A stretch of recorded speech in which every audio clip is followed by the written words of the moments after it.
Well, hello, I'm ArkosDawn, the host that does the most. You guys know how this works at this point. Give me a moment to throw the link around and we'll get this party started. Okay. Okay. Come on. Work for me, Discord. Work for me, Discord, you bastard machine.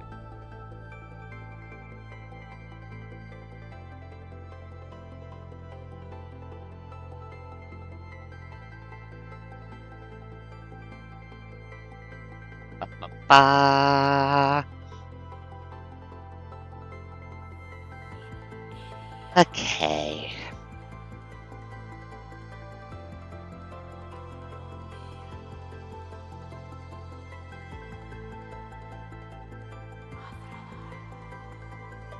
Ba.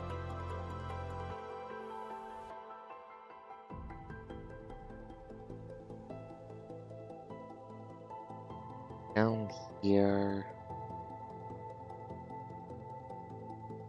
Da da da da. Na na na na na.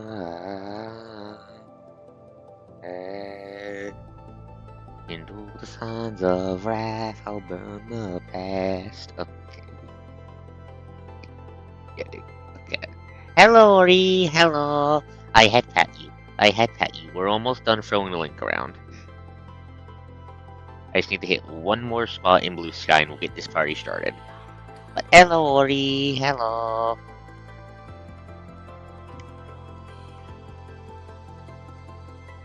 Ba ba ba ba.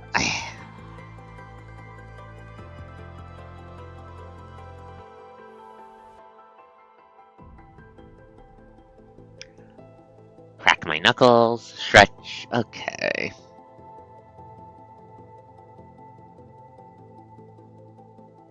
Post stream up. Boop. Boop. So, I did in fact already log in earlier today, but we'll still be doing my dailies. Nope.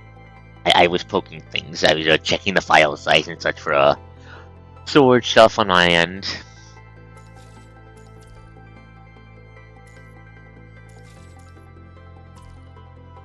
Hello, Mon. Hello, Mon. Do not curse me with Xion. Do not curse me with Xion, you fucking little gremlin. Do not do that.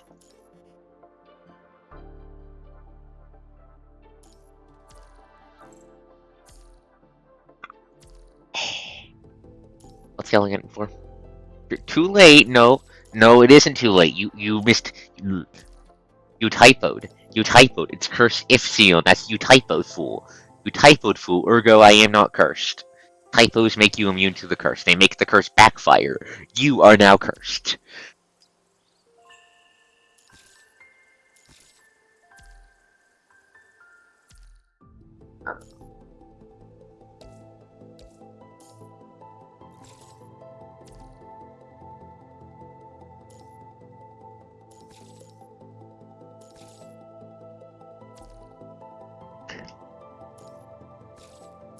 The app doesn't exist on Discord. Yes, Mon.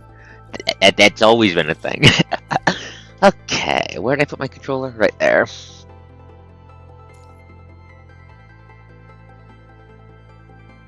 Hello, Zana. Okay, so plan tonight is very simple. After I'm done the event thingamajiggy, we're gonna do the boss rush event because that wears out tomorrow, and I need to do it. We will be doing Floating Record EOR 5 Sands of Wrath. About what, Xana? About what? What is this yelling at me for? Why is this yelling at me?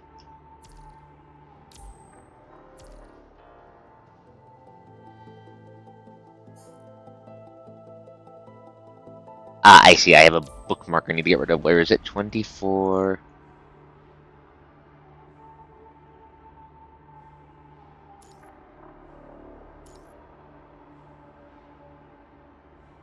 How do I get rid of the bookmark? Please give me a second.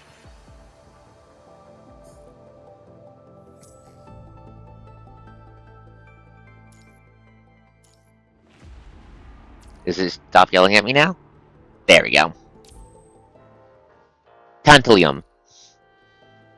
We're not sure if the new punishing virus bullshit has tantalum in it. We're not sure about that. There's no data on that front yet. But it does appear to be some form of punishing virus upload bullshit TM. So you were right. You were on the right track at least. We don't have enough data to say if you were right entirely or not yet, Zana. Now, where is the that limited event? Tactical analysis compilation. 5 boss fights. 1 coast. 1 stream. Let's do this, folks. Once we're done this, we'll go straight to the Sands of Wrath. But first, it's time for Lucia and Alpha. They do Lucia and Alpha things, TM. That is, try to kill each other. Alpha Chance Combat, always just pass, both power heights. Your class steel, dancing shadow blades, fighting for blitz. Beat me once more for your strength. Strong need no gifts, but only skill to prove themselves. Alpha. Okay. Alpha, your day of swordways around are over. Give Sakura. Oh, her signature. You wanted to come on and get it and get it person, but stab. Focus. Out. The flames of my blade will cleanse everything in my path. Ow, ow, oh goddamn, combo. Okay. The flames of my blade will cleanse everything. No, you're not putting an end to this, Alpha. No, don't do that. Need an ultimate. You'll cut through everything? No, you won't. Orange blast attacks can be counterattacked. Okay, ow, pain. Kneel before you? No, that's judgment cut. That's judgment cut. Dodge. Fuck her up. Not bad. Shit. Okay. Burn. Ultimate. Come on, Alpha.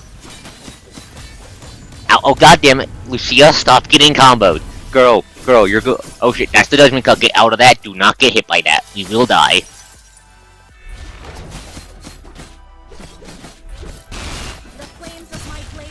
Got her. In my path. The battle is over. What's our next mission? More murder, Lucia. More murder. Black cards. Holy. Give. Next up is Deadlock, which appears to be the Hive Mother. Oh. Oh, fuck me. Oh, fuck. Oh, it's these two. Oh, fuck. Uh-oh. Uh-oh, chat. I'll distract me, find an opportunity to strike. Get these out. Fuck. Nope.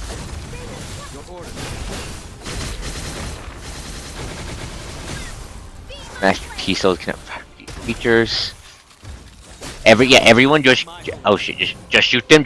Oh no, not the ultimate. Oh fuck, Matrix. No. Get counter Matrixed.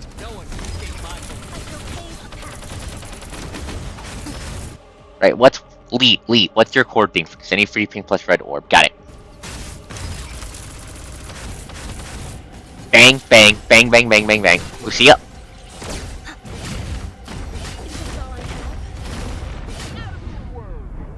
Oh shit, counter Matrix.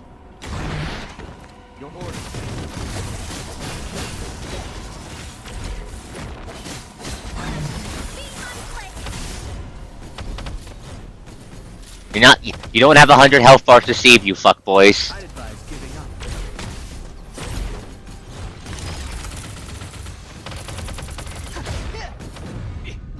Shit, not again.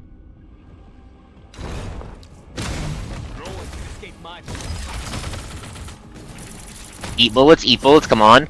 Okay.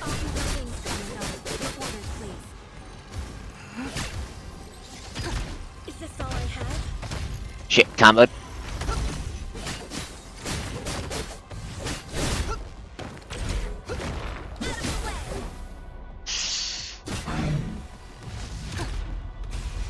No, not the fucking boasted spike again.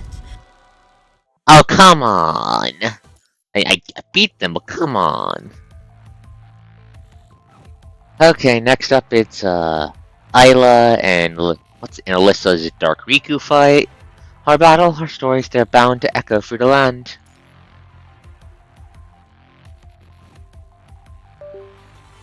Oh, my shoulders. Okay, just come on, Echo. Let's do this. Why are you so holy coded? Why are you so holy coded? Yeah, how's everyone doing tonight? Shit, fucking.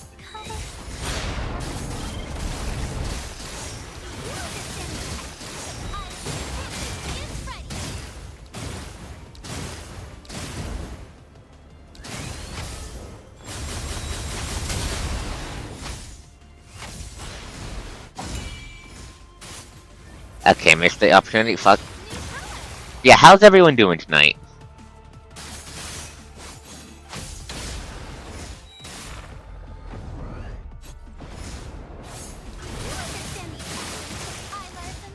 Okay. Counter red flag. Oh shit, not the. Oh shit, now. Oh no, not the black hole. Wait, I can parry those. Red flash means I can parry. Oh shit, not the stand.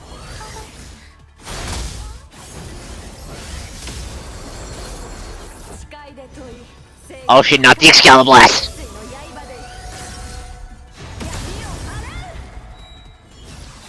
Did you just heal? That's illegal. Oh wait, no, there's just two of you.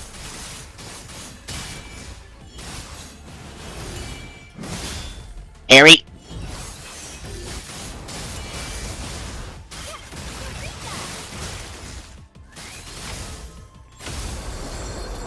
No. What are you doing? Oh, that's a lot of it. That's some fucking Gate of Babylon bullshit.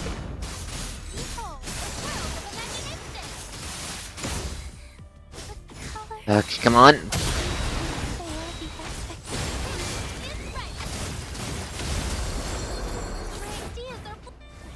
Big ultimate. Come on. Oh, that was close. That was close. Ooh, that does sound cool, Ori. That does sound cool. How's my audio doing? Am I, legible over the video game? Closure. We settle every score, old and new, here and now. I'm pretty sure this guy's blind. I think we're about to beat up a blind guy. Very clear? Glad to hear it.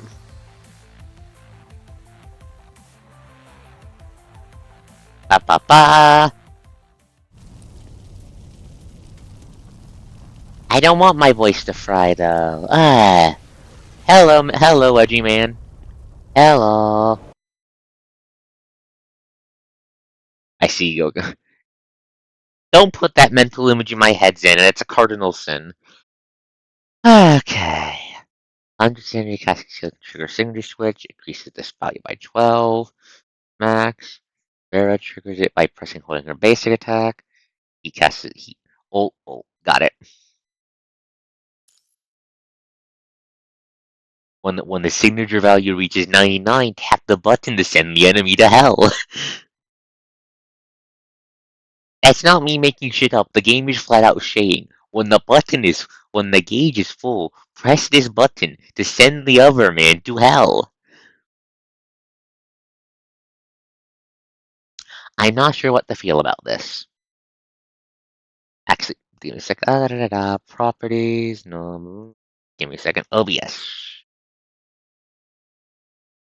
Ba, ba, ba, ba.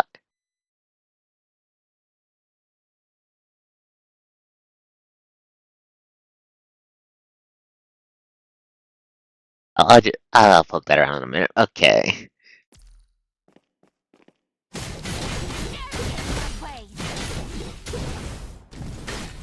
Oh, this is the boss for Noctis' chapter. I can tell because I can see him in the blue thing.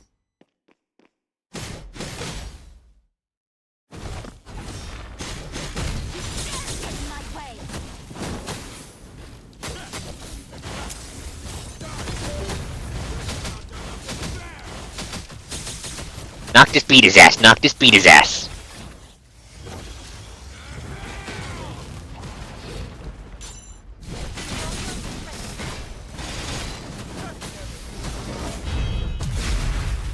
Fuck him up. Fuck him up. Ow, ow. Ultimate.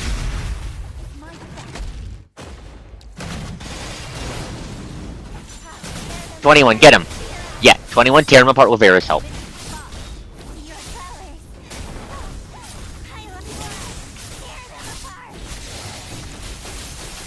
21, maul their ass, maul their ass, maul their ass.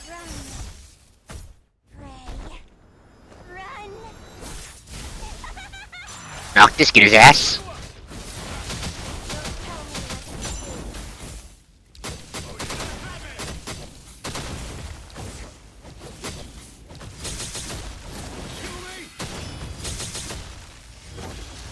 Punch to the face. Fuck him up. Oh shit, that's a dual blade. Also, I love the little fucking chat the guys are doing. I just can't hear it because the game loud.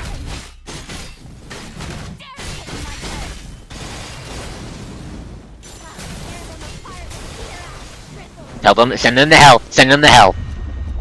Oh, that just flat out killed him. That just flat out killed him. I know. We need to keep some alive. Head pat Cerberus. Head pat 21. You guys did great. Yes, that'll be the boss, the chapter we're going into.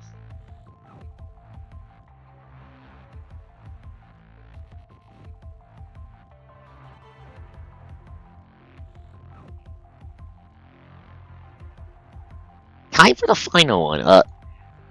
All I know about this girl, Chaos, is she's the boss of Isamal's chapter.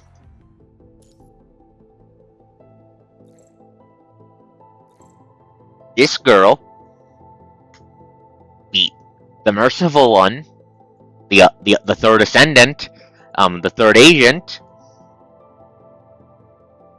Her chapter. That's her boss. That's her boss fight. Headwings. Focus. I don't think she's an Ellie. I don't think she's an Eliori.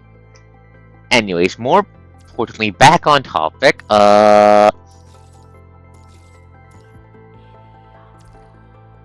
Pink does not mean Ellie.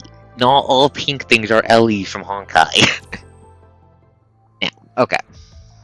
Give me a second. In addition, from what I've heard, from what I have heard, there's effectively, in my own experience, let me go into the main chapter to show this.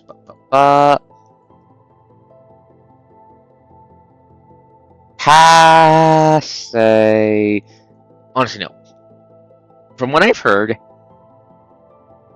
from what I can tell, there's effectively a wall of silence about Infinite Loop and Pilgrimage, the latest chapters of PGR. More pressingly, River Design, Isamal's chapter, is the final one there besides the floating record for Lilith. Ergo,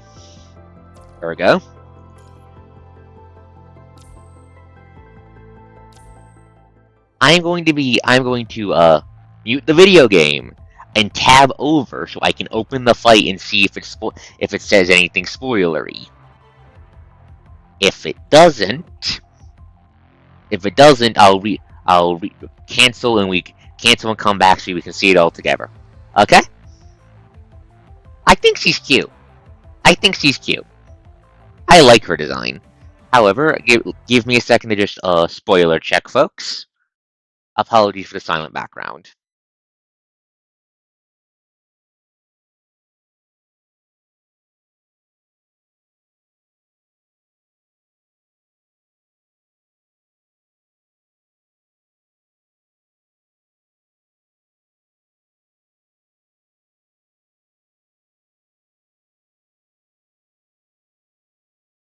Ah, that's fucking cool.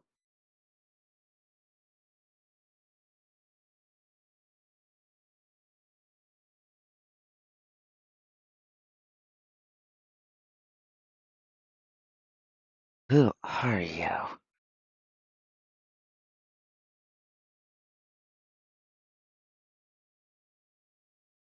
Give me a second.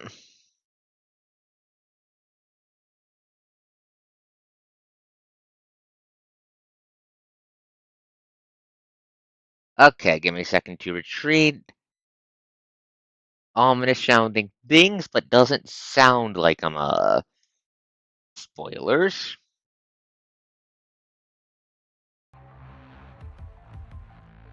Let me just double check my settings first, just to make sure I didn't miss anything on my end.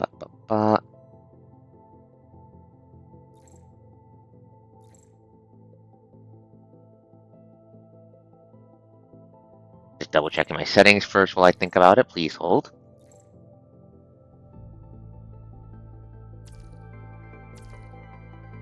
Okay. Let's face down chaos.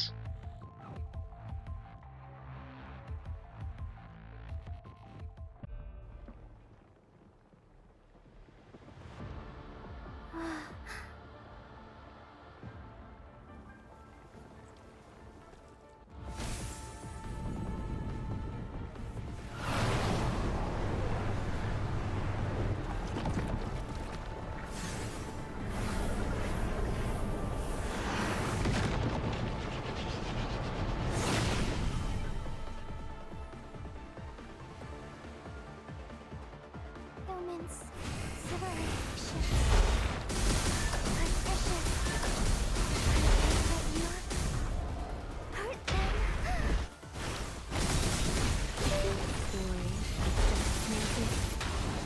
Drop kick, drop kick, drop kick. Come on. Oh shit, give me a sec. Light do not flink. Give me a second. Gravity is trying to kill me. Please hold. Please hold. Gravity just tried to kill me.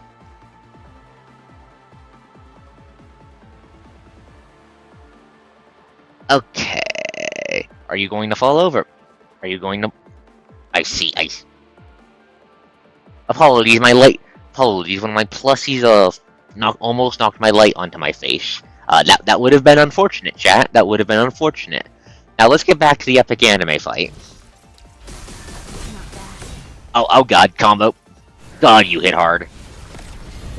Oh, that's a lot of lasers. Oh, that's a lot of lasers.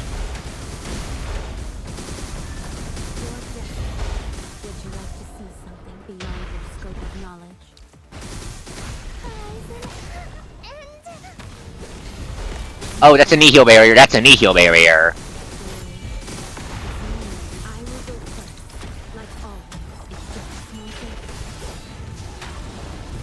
Drop kick. Break the barrier. I don't know what ult you're planning, but I'm not letting it go off. Eat this ultimate. Okay. She's kinda cute.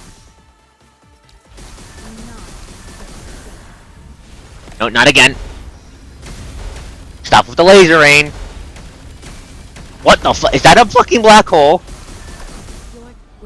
Plus the uprising.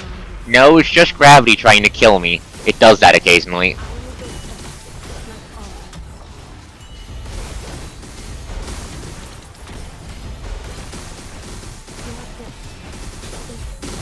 Come on.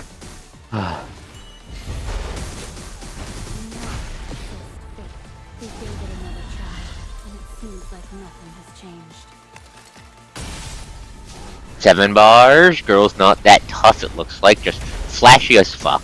Might be the difficulty for this stuff. Oh shit. Projectiles, projectiles, projectiles.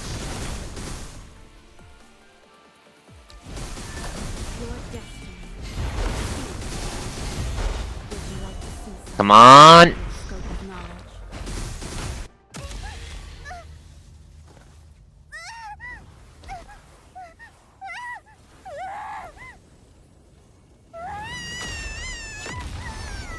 Oh fuck, she's got a face too. Oh, that's not good. Oh, those are angel wings. Ah, softly. Come to hell. Oh, that's not good. That's not good. That. Oh, that's 100 fucking bars. Not bad. Why do you have a phase 2? Why do you have a phase 2? It's just a small thing. We gave it another try. Come on, don't. Seems like nothing has changed. Okay, hit her, hit her.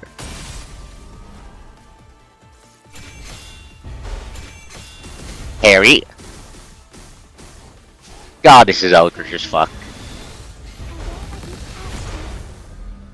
Oh, Jesus fucking. Girl, what the fuck are you talking about? And oh, Jesus Christ, that's a fucking doom beam. Chaos, chaos. Would you like to see something beyond your scope of knowledge? It's just a small thing. Embrace Drop kick. This is the miracle you have been waiting for. We gave it another try. Ultimate. And it seems like nothing has changed. Okay. Where is she? Over there. Oh, that's a big doom beam. Oh, that's a big. Oh, that's a big. Ow, ow, ow, ow. Get out of that. Get out of that. Get out of that. Girl, your attack cover like half the arena. Don't think Stay here. I won't let you pass me. There's the civilization behind me. Got her. Jesus fucking Christ, she was flinging out AoEs that covered half the arena like they were fucking cotton candy. come with me on a whole new path. Ah. And catching, and I wasn't sure if I was able to catch her dialogue there. It was kind of loud, but that was sounding ominous as fuck, TM.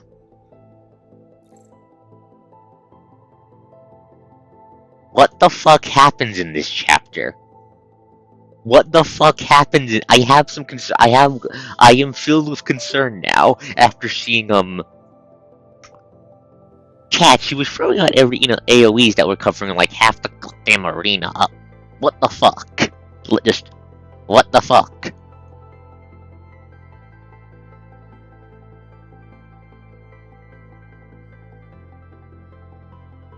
But yes, the Plessy Uprising is over. The event is done.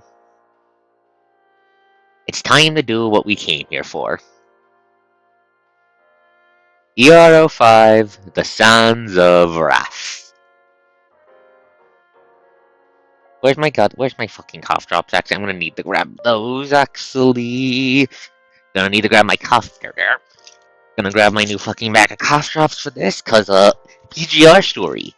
It yaps. My vocal cords get annoyed. Ergo, cough drops. Right, you guys can't see my hands. I keep forgetting that. Okay. Let me just take a swig from my water bottle and we'll get this party started.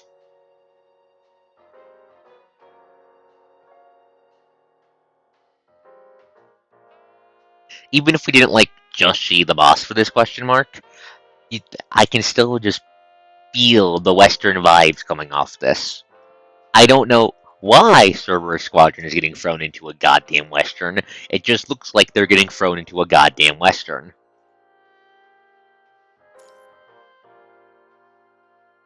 Dusty memories, that person that he must kill and remember forever.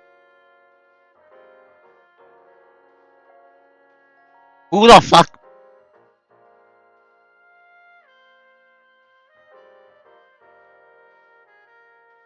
Real is looks at the chat. Oh, that's a way to start. That's a way to start. Gasp, gasp.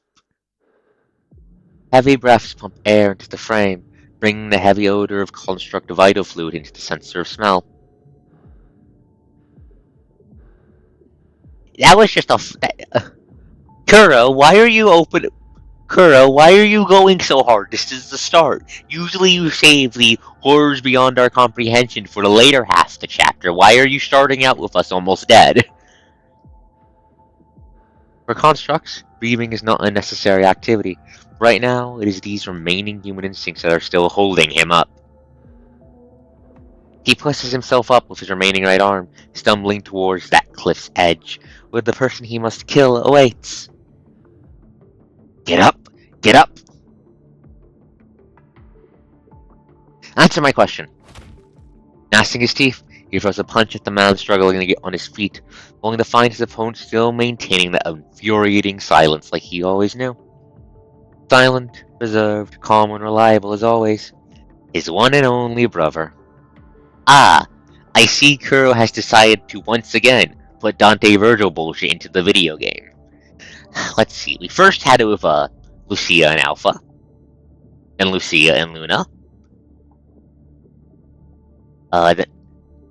Then we took a bit of a break from that, and now it's back again. Great!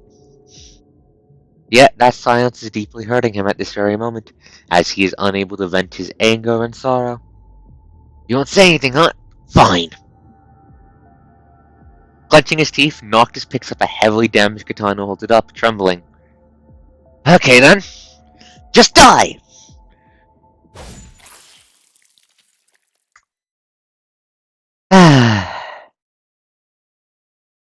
Dot dot dot.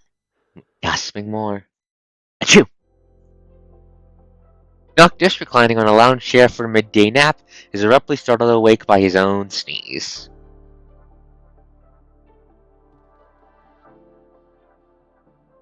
Kuro? Kuro Games? Kuro Games, I have a question. I have a question. I have a question.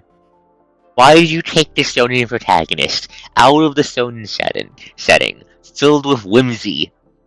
Why did you then inflict soul-crushing trauma upon him, and make him hide it behind more whimsy and stupidity?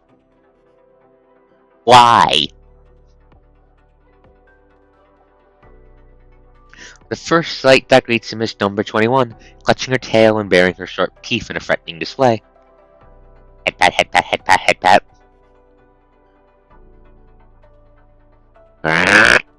Hey, I didn't do anything. Hold on. Noctis reaches up to touch his nose and finds a strand of white fur resting upon it. How the fuck?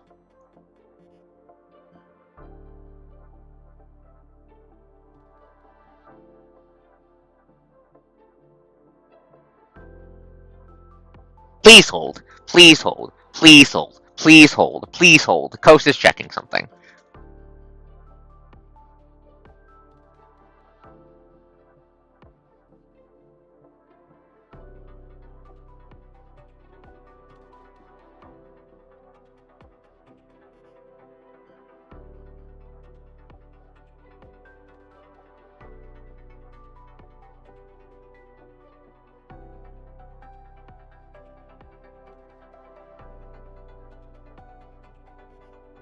Why does that look like a fucking tacit mark from Muwakuro? I'm onto your bullshit.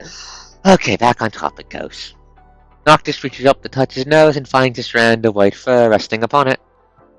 Isn't this your tail fur? But 21, you put your damn tail on my face again, you little jerk. No wonder I couldn't breathe during my nap and my nose was itching like hell. 21 sifts her gaze and hides her fluffy tail behind her body. I don't know, but Noctis sneezed at my tail. Gross! I had to check, Xana. Captain said, anyone who is not clean should be punished. Alright. Let's see who's gonna get themselves punished in the end. As usual, the two maintain an air of hostility, poised to spring into action to confront each other at a moment's notice.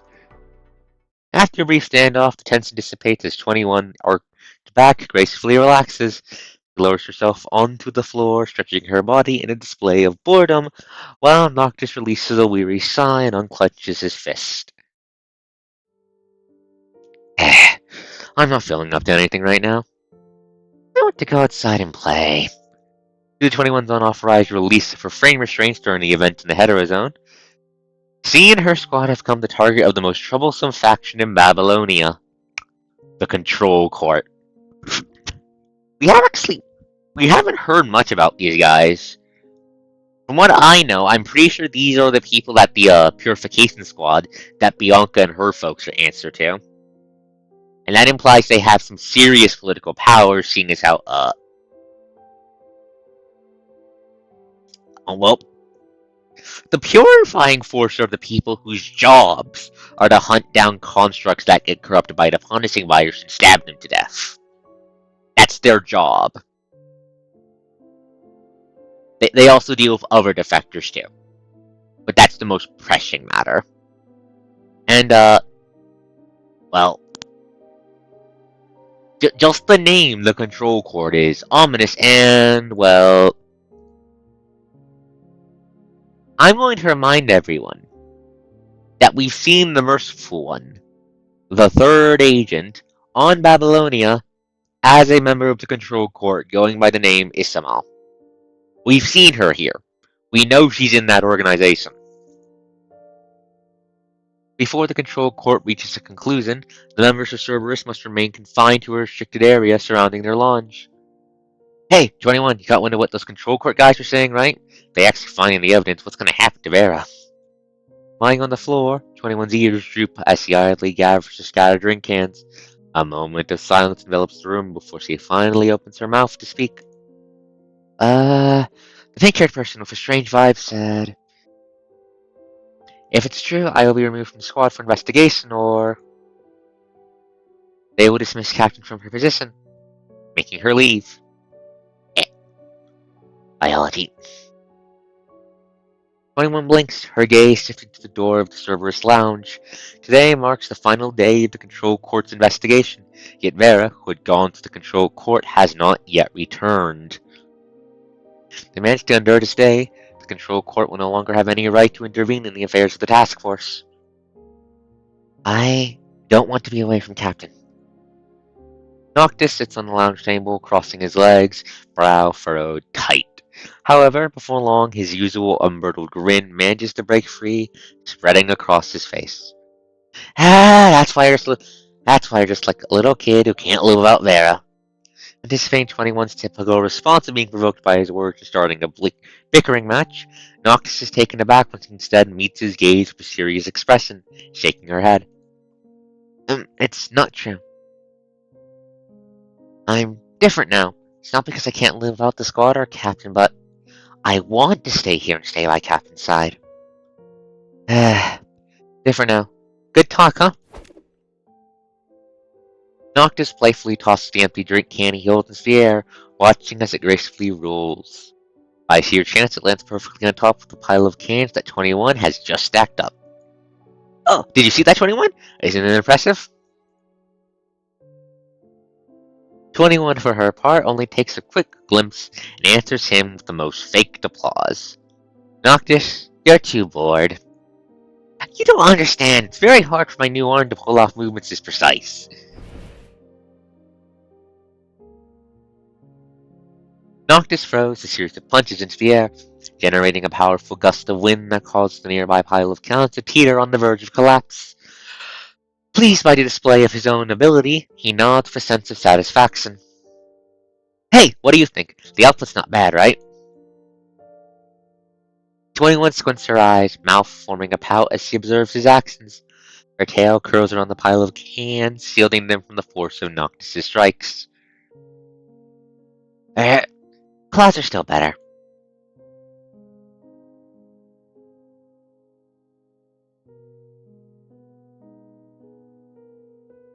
Cat. Incorrect. Points at 21. Dog. Dog. Dog. Dog.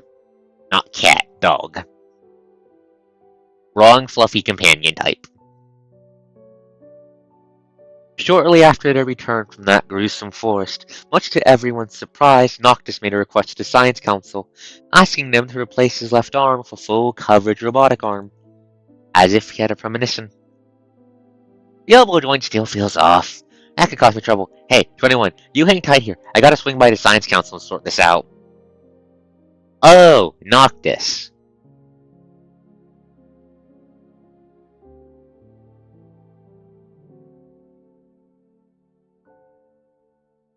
Neoctis. Nyaoctis.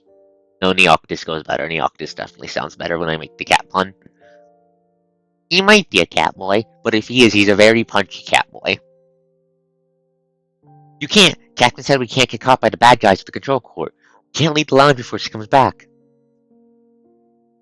Noctis snorts in response and waves at 21 before walking towards the door. That's not my concern. The control court's got their sights set on you, not me.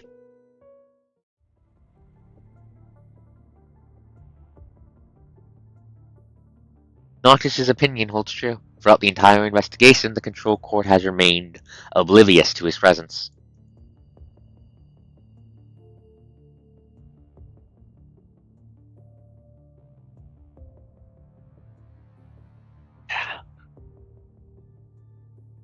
And of course, no one would notice that he didn't walk towards the Science Council after leaving the lounge.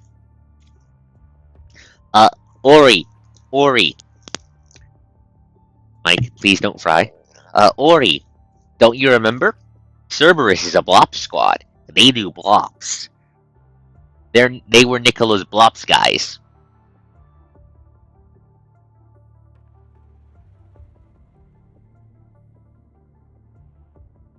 Along the periphery of the task force's microphone. Give me a second, folks. Please hold.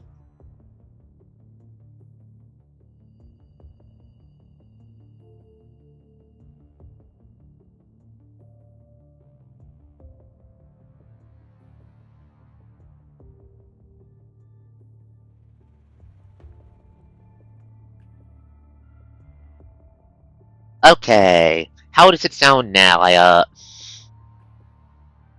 wiped the mic off. I wiped the mic off a little bit. Does it sound better now?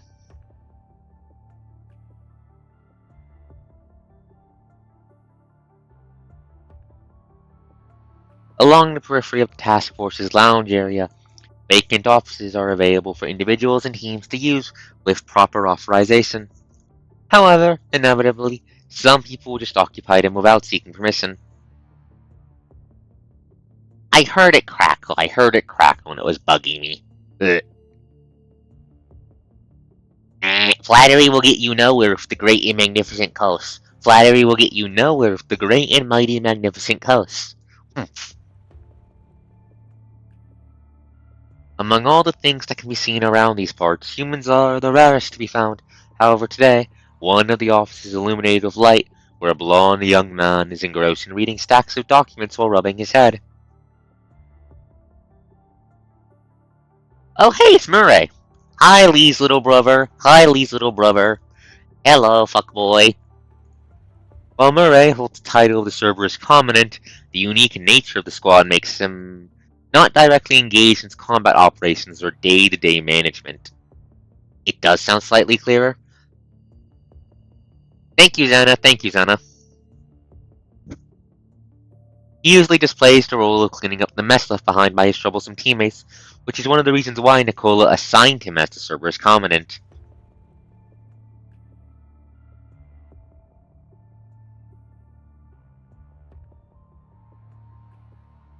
I am 5'1". That is not tiny. I am short, not tiny. You cannot pick me up. Big flashing X mark. Despite being accustomed to his everyday duties, the interference of the control court has caused Murray quite a headache. It even takes a toll on his stomach, which is protesting against the past excessive consumption of coffee.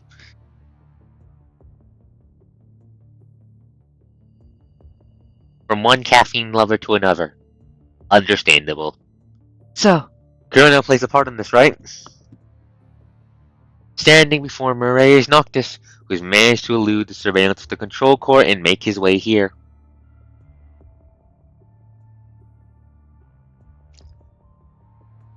Everyone knows outliers don't count for that sort of thing, but you are very huggable. Yes, Ori. Now. All I can say it's probably a good bet that Kurno's involved. The violation in this case is not serious, to be honest, but for some reason the control court just won't let it slide. But I'm just a commandant, and there's not much I can do about the control court's investigation. Murray speaks in a slightly awkward manner, even though he has already thought through all the solutions. But if things go down that way, well, he will undoubtedly find himself in trouble as well.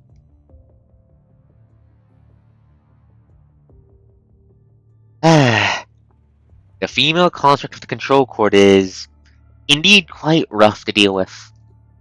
During the Hetero Tower incident, Murray had a chance encounter with her somehow, but he senses that there is more to her than meets the eye. That's why I'm not expecting anything from you. Thing I asked you before. Did you get it done? After a brief moment of hesitation, Murray retrieves a key from the inner pocket of his jacket and pushes it towards Noctis on the desk. I know asking is unnecessary, but have you really made a decision? Don't even bother. Concerned that Murray might retract the offer, Noctis swiftly takes hold of the key and secures it in his own pocket. Alright.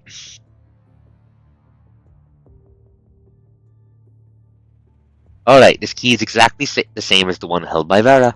The fake data has already been inserted, where you were the one who activated the unlocking program. Oh, that's right. I didn't consider that. Thanks. Let me buy you a drink for next time.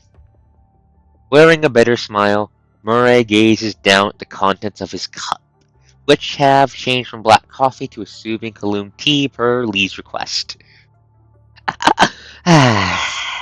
Never change, Lee, never change.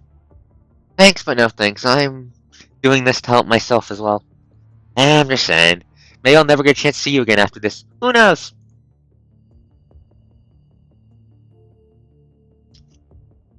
If Noctis claims the responsibility of unlocking 21's restraint program, it is highly likely that those Kurino people in the control court would be rendered powerless to intervene against Vera and 21. But as the person responsible for the event, Noctis will probably not be allowed to stay in Cerberus. It's not my first time anyway. Don't care where I end up, but those two are different. After all, Cerberus will no longer be Cerberus without any of them. Murray raises his gaze, fixing his eyes upon Noctis, but eventually suppresses the urge to voice his thoughts to him. You are surprisingly intelligent. You are a lot smarter than I gave you credit for, huh? Aren't you, Noctis? Oh, by the way, for the other thing you need my help with, I've got a lead as well.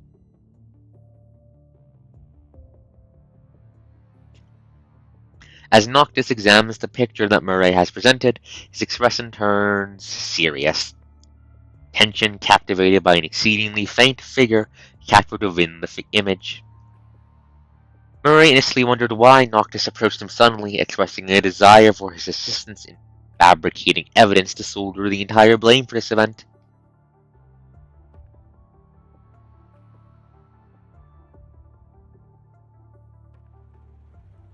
Upon reflection, Murray surmises that Noctis may be seeking an opportunity to leave Cerberus and investigate the individual in the picture, who was once his fellow member of the Purifying Force. Wait, Noctis, you work for the fucking... Huh. I did not see that coming. What do you mean he worked for the Purifying Force?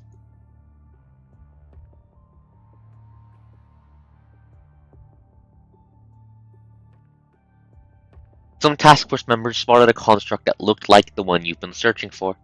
They saw him during a mission near the clean zone, and here's the location. I see. Thanks. Noctis nods to Murray, tucking away the photo in the note containing the location. He offers Murray a not-so-standard military salute before exiting the office. Caught off guard by the salute, Murray is shocked, as he's never witnessed such a gesture from Noctis or any member of Cerberus before. Oh well. Murray releases a sigh, a long absent and genuine smile gracing his face as he savors a sip of his hot tea. Am I more like a good commandant now?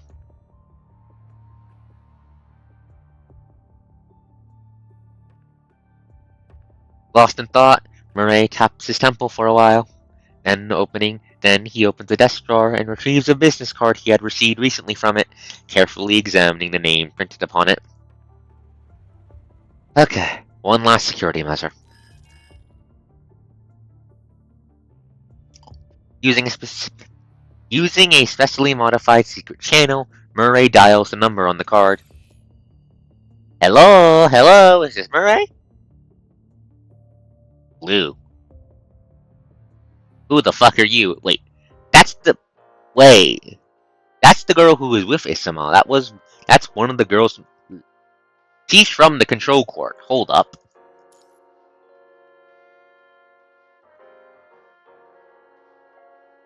Turning a favor.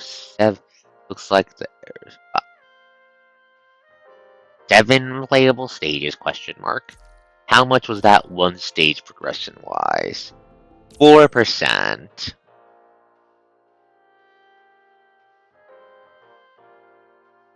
So there's likely around 25 bits to this.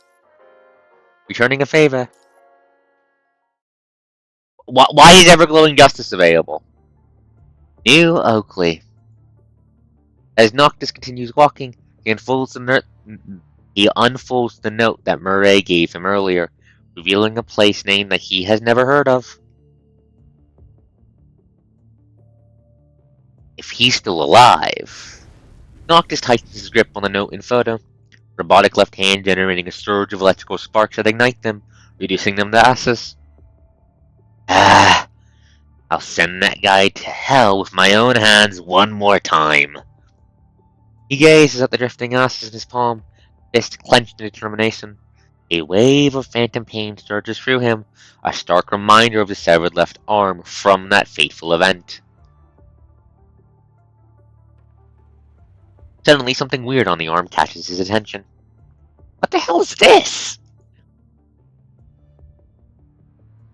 A concealed spot on his robotic arm appears a cute puppy sticker. The puppy has its mouth open, displaying a silly demeanor. Without even thinking, he asserts that this is 21's doing. Not on my new arm. When does he put this on? I'm gonna kill her for real. Noctis clenches his teeth, feeling an impulse urging him to reach out and remove the sticker. However, after a second thought, he slowly withdraws his hand. Kinda cool after a close look. Guess I'll spare her this time. He claps his hands together, smile adorning his face as he dusts off the remaining ashes. It's about time to finish what should be done. Hello, Welp. Hello, Welp. We have just started the next bit of story. So, to recap, Noctis from Cerberus is a lot smarter than he lets on. He used to be a member of the Purifying Force, aka the Anti-Traitors and Corrupted Dudes League. Team Squad, you get what I mean. He used to be, effectively anti-corruption secret police.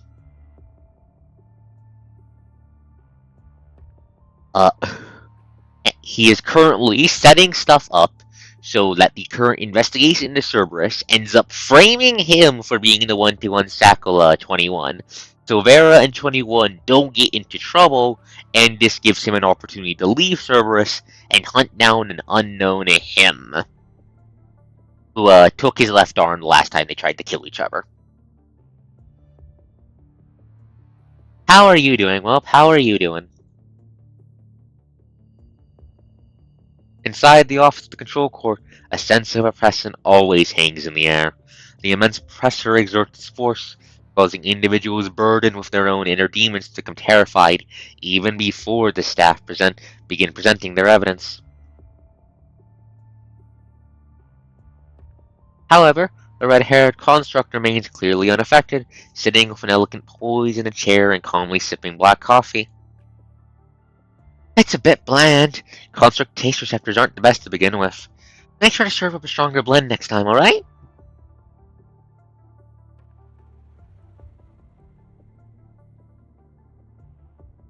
It's her. The third agent. The merciful one.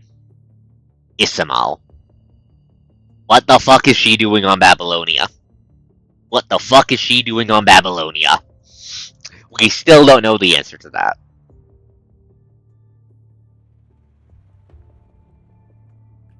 Hearing Vera's provocative words, the construct of the control court remains unfazed, upholding her customary smile without displaying any visible reaction. It appears that you're well aware that today is the final day of our investigation, so you came to the control court to cooperate with us. Can't be a drag on the important work of the control court after all, but first things first. You gotta bring some evidence to the table. We will. Whelp is Limbus posting as Whelp does. Don't bite on the cough drop, Ghost. Vera's face tightens to a frown, her smile fading away. What? Smile on Ismail's face stays unchanged, her fingers gently tap against the table. I mean, there will be, and it won't be long.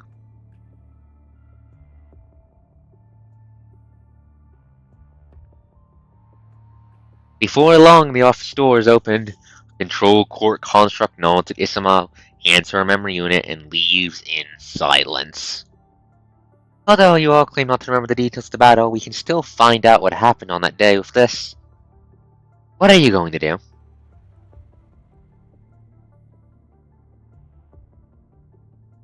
This backdoor program allows me to extract the combat data recorded in the restraint.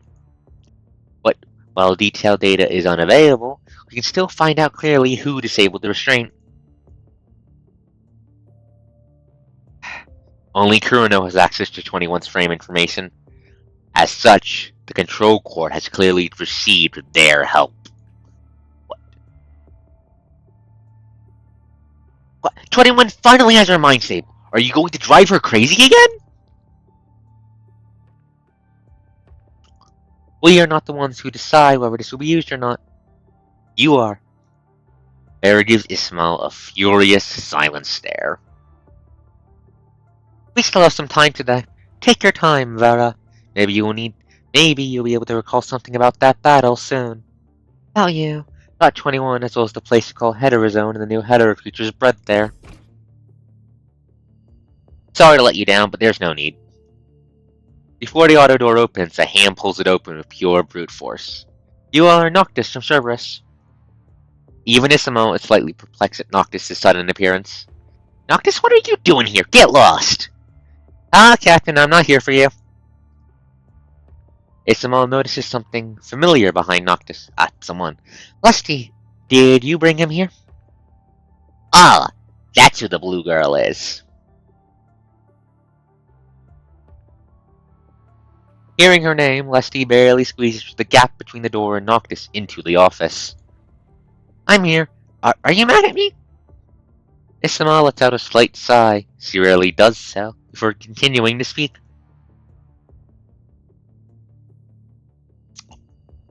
No, but I believe I have told you not to bring unrelated personnel into the control court today. Noctis isn't unrelated. He said he came to turn himself in. Isama rests her chin on a hand and stares at Noctis in silence, not displaying much interest. Turn himself in. That's right. I was the one who disabled 21's restraint. Everyone became speechless for a short moment as Vera finally speaks again with her hand on her forehead. Enough, Noctis. Do you even know what you are talking about?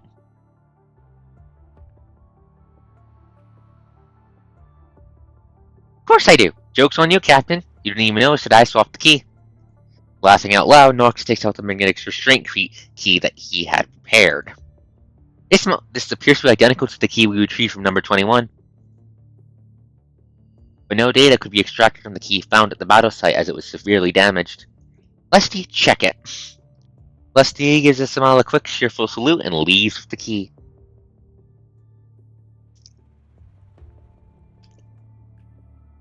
Mr. Noctis, I have no idea where you got this, but I must remind you that perjury and forged evidence are both serious offenses. Ismail calmly sits back in the chair, turning her cold smile towards Noctis. However, if what you said was true, then you also must be punished accordingly. Noctis glances at Vera out of the corner of his eye, and waves a hand nonchalantly. Of course, I will bear the responsibility. Alright, can you please describe what you did? I had contacted Vera's weapon container long ago and swapped the key at the time. She's been holding on to the fake key all along. Of course, it was just a lie. Noctis steals a glance at Isamo to observe her reaction, but finds no unusual response. So he just sits there, quietly, waiting for Noctis to continue. I've then found some technicians from unofficial sources, of course. They helped me gain access to it. Why would you do that? It's very simple, just think about it. If your teammate is a maniac who could go berserk at any time, you would want a method to control her, right? Murray told Noctis how to answer these questions long ago. If that's the case, why did you disable 21's restraint at that time? Because 21 and Vera were holding off the most powerful enemy. If they failed, you would be next. I wanted them to at least buy me some time, so I disabled 21's restraint. Maybe she could even finish Vera off for me, then nobody would find out about the fake key. Noctis, you fucking little shit. You're playing their part really well. At that, Vera could no longer hold back her chuckle. Really? I never knew you were so smart. You flatter me, but I always have been. Vera has no idea what Noctis is doing, but she vaguely senses that he has a plan. Instead of stopping immediately, she chooses to sit back and watch. And why did it take you so long to tell us the truth? Because you had been investigating everything and everyone. It's only a matter of time before you get me, so I figured instead of getting busted, I should just turn myself in. At least my penalty would be less severe. It could have saved both of us a lot of time if you figured it out earlier. Isamael closes her notebook and smiles at Vera. As for the credibility of your testimony, I think we will soon find out.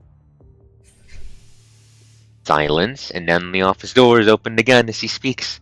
Leslie returns with the magnetic key, walks over to Isamael, and whispers into her superior's ears. The key seems to be genuine, or at least is identical to the one we have got. The record inside shows it's only been used by Noctis indeed. I see. Thank you. Isamael takes the key from Leslie and puts it on the desk without even looking at it. Noctis, we have investigated this key.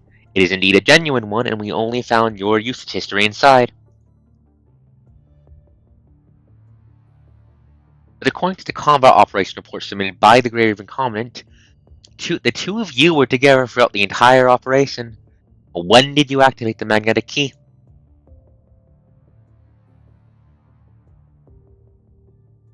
Noctis, you fucking dumbass!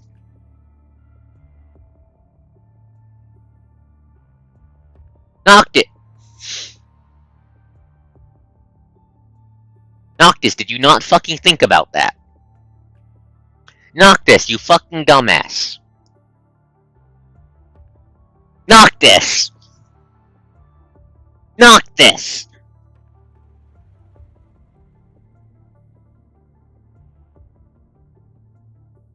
Noctis! Come on! I need to get the tag of shame. I need to get the tag of shame.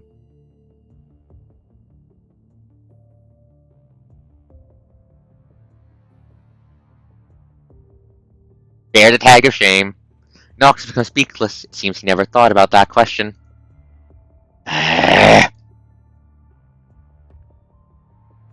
Vera shakes her head and gives Noctis an enough look. Leslie suddenly lets a sort of exclamation as if she has remembered something. Wait, oh. That's what...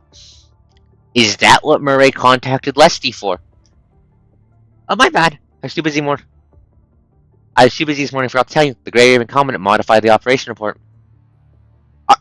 No, don't throw me under the bus! Don't throw me under the bus! Don't worry, Grave Incompetent, there are only two of us in the room now. As Leslie claps her hand, the room suddenly goes dim. The screen that was previously playing the combat report loses all images as if it is experiencing strong interference. Now all the eavesdropping surveillance devices, if there were any, should have gone silent. Sorry, but no. The control court's lady specifically picked a time to visit you when all of the Greyraven members were out for missions. The reason for her visit was also quite intriguing. I won't change the combat operation report. Why? I've been begging you for so long. Leslie lets out a sigh and naturally sits opposite to you. What's your purpose? What do you want? Purpose wasn't really my purpose. I was just asked to do it. Leslie curls her bangs around her finger, mumbling with her cheeks puffed out. As a member of the control court, even if she only holds a junior position, there is still no need for her to get herself into trouble for no reason. Is that so? May I know who asked you? I'm not allowed to disclose that. Still, I can't just let go of it. Anyone with the common sense can tell that this investigation was all because of Kurono's report. I don't know why they want to target Vera so badly. Resting her chin in her hand, Leslie giggles and looks at you. The coast has no idea whether she's telling the truth or not. Honestly, I'm not that keen about my job, but I really hate to be used like a tool. So do I. That's why I have no plan to help you. Well, this suggestion came from Noctis himself. I really can consider it again competent. Leslie takes out a statement written by Noctis. While some of the details are obviously fabricated, most of the statement appears to be highly credible, and as it contains information only someone who had been in the battle would know.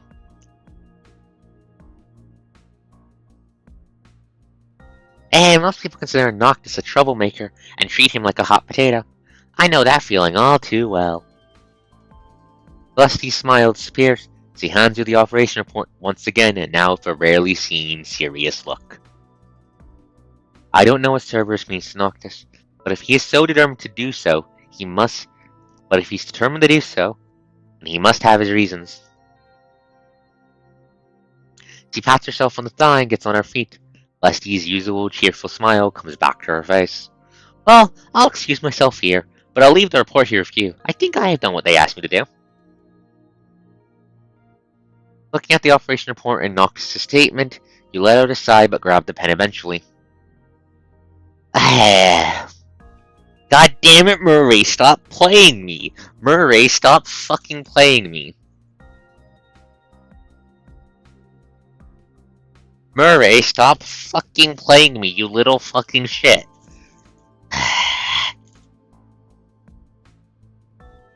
Pulls out a notepad.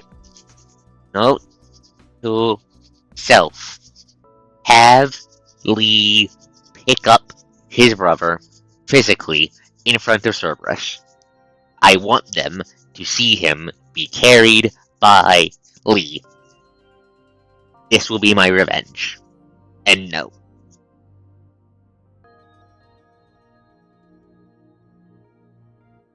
Ismail browsed through the Grey Room Commons Combat Operation Report. Part of the content has been modified. More importantly, it now clearly indicates that Noctis went solo for a period of time. And all the evidence is aligned. It seems that there's nothing we can refute. Ismail looks at Vera with a flawless smile.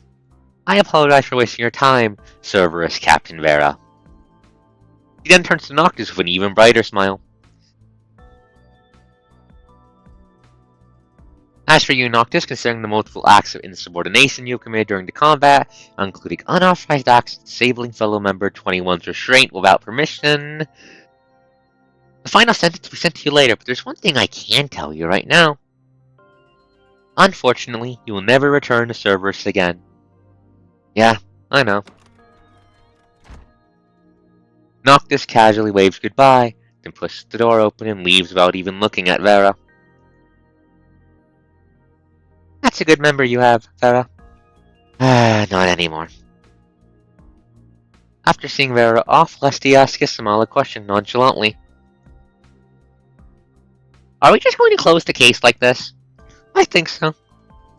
The end result should make those people happy. After all, the evidence is conclusive, isn't it? I really don't understand why they're so obsessed with Vera. Speaking of which, you also seem interested in this case. Why?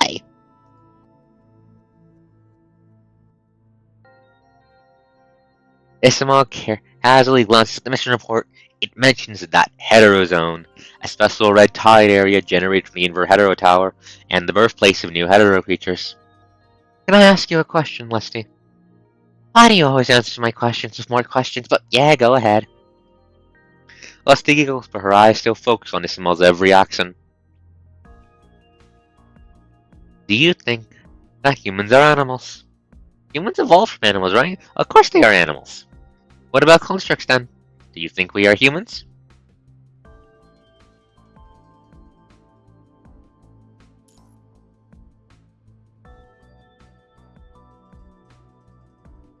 Girl? Points at Isamo. I know what you are. I know what you are, and that's making these already ominous questions even ominouser. Lusty cannot grasp the true meaning of the questions, but still pretends to be indifferent. I think we are. At least my favorite clothing and makeup haven't changed after becoming a construct. I see. A beautiful answer. Isma gives a smile without looking at Lusty at all. He just picks up the mission report and flips through it, page by page. Something's changing in this world, isn't it? Hey you, stop right there. Vera halts her steps and asks Noctis to stop, who had been walking forward about a word after leaving the control court. What's up? It's about time you tell me why you would go such like take the blame. Nobody's going to believe that you could fool the control court on your own. Unable to Fro. Biology is a demon. Unable to refute, Noctis is speechless for a long time, for looking in the Vera's eyes again, not avoiding her questioning gaze. There's something I must do. A truth that I want to find out, no matter what. Vera does not seem surprised at all. She just leans against the wall, thinking with her eyes closed. I can more or less guess it, but you won't be free to move around even after leaving Cerberus. I know, but I'll find a way. That part you don't have to know, Cap. Cap? I'm not your captain anymore, idiot. Nox looks rejected for a fleeting moment, but he quickly waves it off with Chief grin before walking away. That's cool. I hate owing over, so I'm just returning a favor to you. Cerberus. Vera no longer responds. He just watches Noctis leave in disdain. Returning a favor. How naive. If Cerberus' name doesn't come that easy.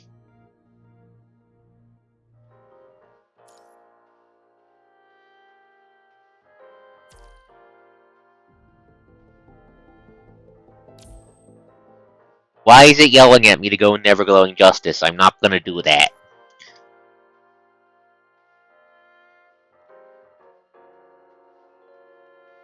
Dancing with Hounds. Noctis. For a little violence, huh? You really are just a goddamn chuny.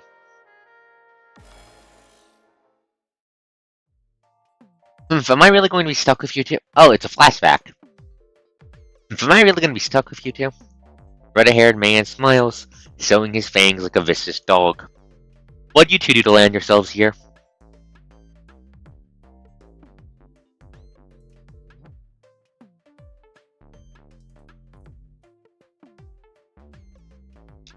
Vera casts a disdainful look at the grinning red-haired man. He then turns to Nicola, pointing at the man.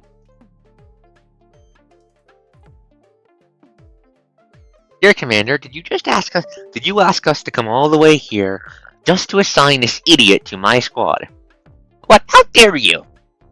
This is Noctis. He used to be in the Purifying Force, but was reassigned to the Task Force for some reason. You will form the new Cerberus squad together. Nicola glances at Noctis, who is sitting on the chair in a rather informal pose. Don't judge him by his look.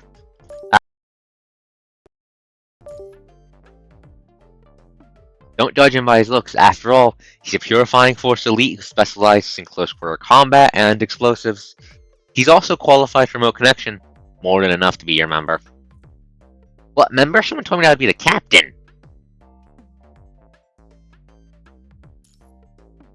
Someone. Oh my. I don't think this squad would work if I'm Noctis as the captain. Noctis, you're a dumbass, but you're not good captain material. I'm sorry. Also, I want to punch this face. I want to punch him. Nicola gives a saw it coming and smile and tosses Noctis' transfer files to him. It must be Austin. Unfortunately, his promise doesn't work here. Fuck! That old bastard fooled me!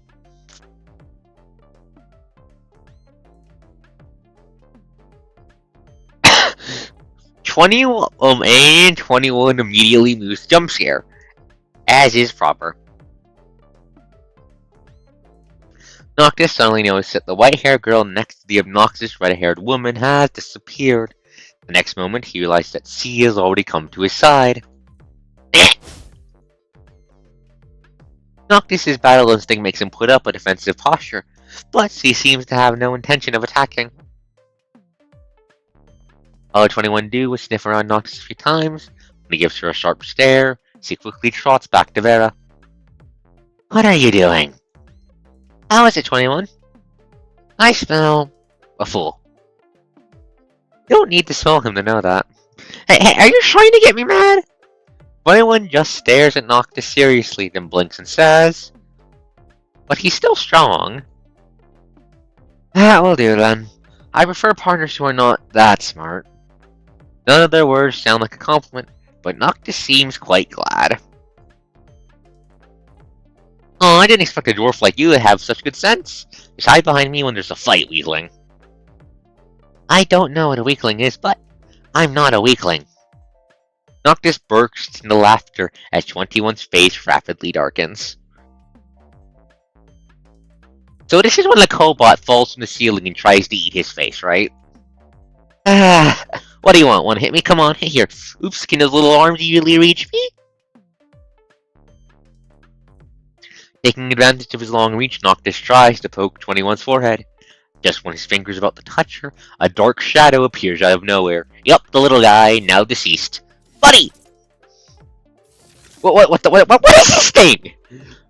21's cobot, who had been staying by her side all this time, tightly clamps the Noctis' face like a custom-made mask, completely blocking his vision. Love it, 10 out of 10. Which also prevents him from noticing a full-strength kick aimed right at his stomach. Die, loser! Oh my... Die, loser!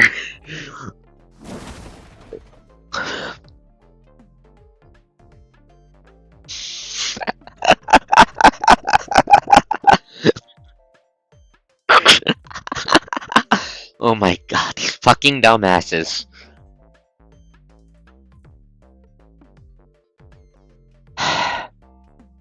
I love Grey Raven.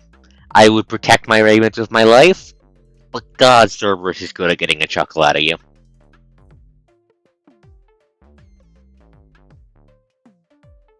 The sudden, powerful impact sends Noctis flying into the storage room of Nicole's office like an empty can, spinning as he goes. As 21 also rushes inside and promptly engages in a fight with Noctis, furious shouts and fighting noises begin to echo in the office that is usually too quiet.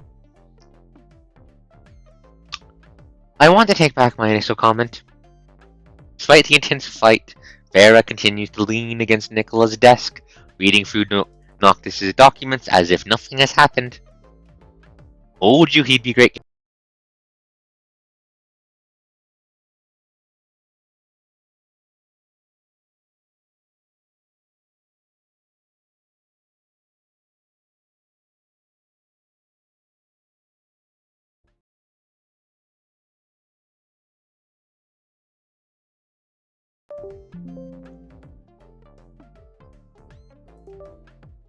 There we go. God.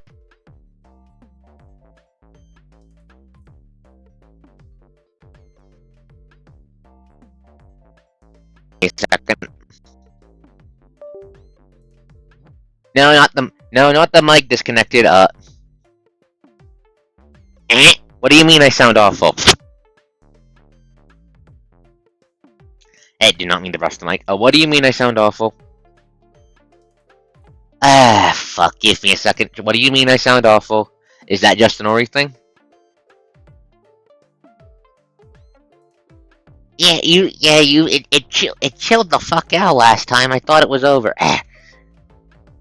Grabbing the good controller.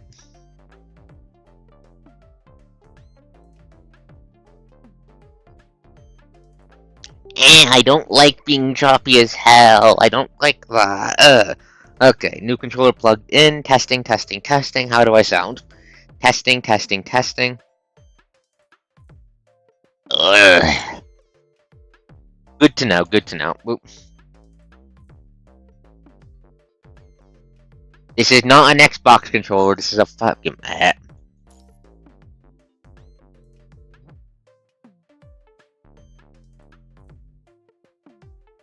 Why are you auto-scrolling to the top? Why are you auto-scrolling to the top? Let me go. Oh, fuck it. Can I please stop encountering issues with tech? The technology, please stop trying to sabotage me. Ah, Nicola, told you he'd be a great candidate. I'm not talking about Noctis. It's you. I'm impressed that you have the guts to choose us as your direct subordinates. You seem a lot braver than those bureaucrats. Nicola snorts and smiles nonchalantly. Just do some regular task force missions for now.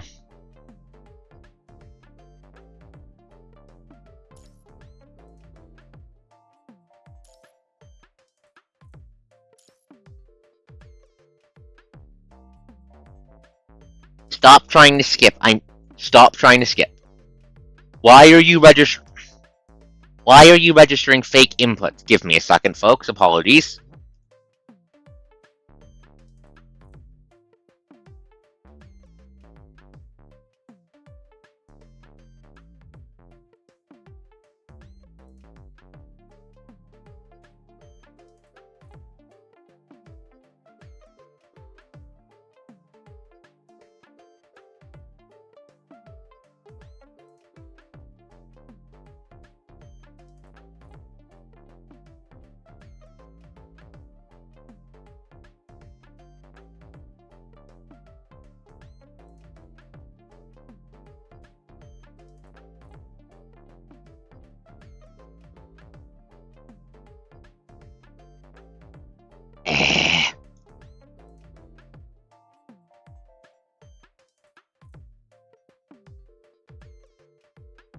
Give me a second, folks.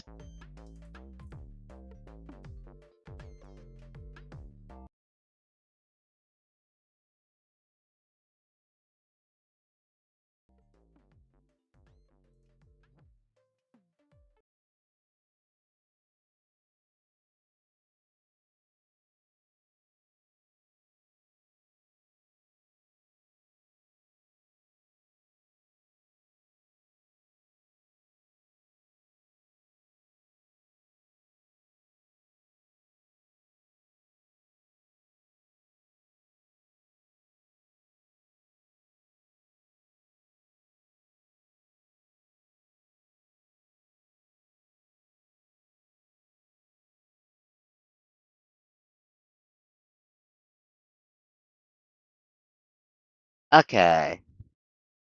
How do I sound there? Sorry, took a second to swap which fucking USB port the headphones are plugged into. Let's try this.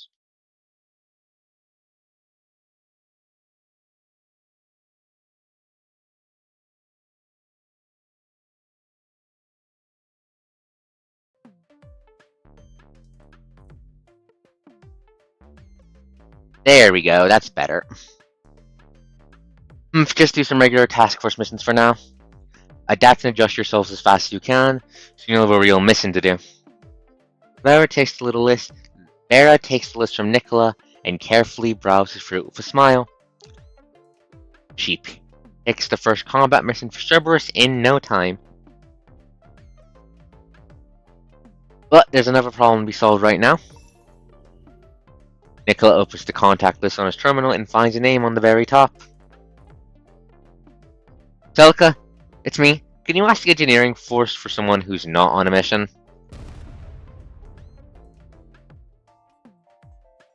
Before he could finish, a loud explosion came from the storage room, followed by thick smoke. No, I want a full team of equipment and building materials. My office probably needs a renovation.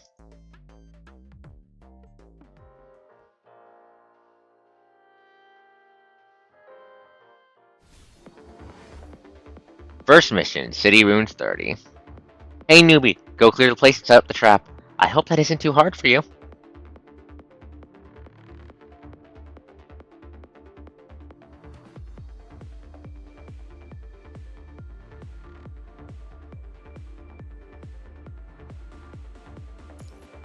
Can't do that, you'll clean the toilet. Ha! The enemies aren't even a starter for me. Okay, give me a second.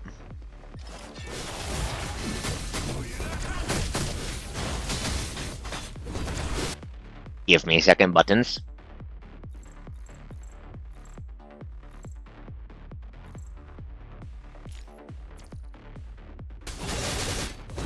There we go. Controller fixed.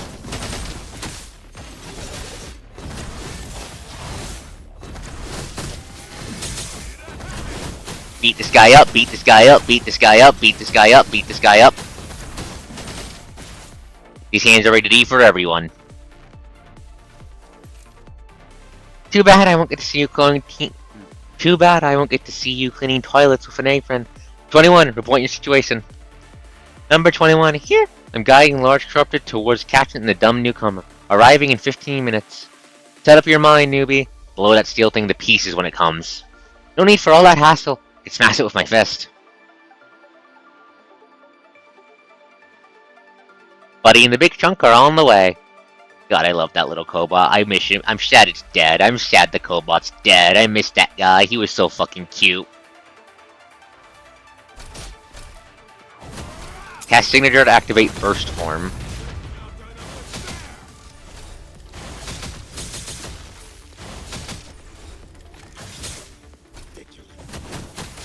Oh, no.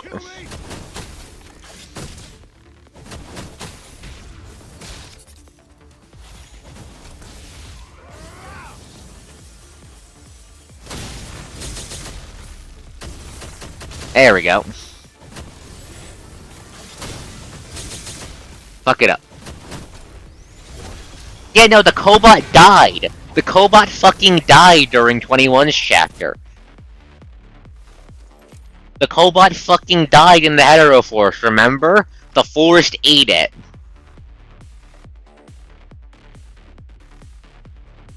The forest ate the little guy. It ate the little guy and used him as an egg to make Fenrir, the fucking chapter boss. That's where the chapter boss came from, the little guy. Yeah, though, that's why we're going to burn down the forest eventually. It committed the cardinal sin of killing the little guy. Thankfully, Buddy lives on within our hearts. You're pretty good as a newbie, but puppies should listen to their master. Stop calling me a bloody newbie. The name's Noctis. If you want me to call you Captain, you have to beat me first. Oh, we're just fucking fighting Baradin. Okay.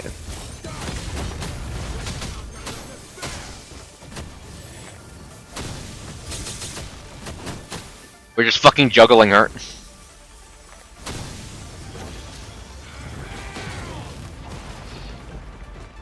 Sorry, Vera, but we gotta kick your ass. It's for the bet.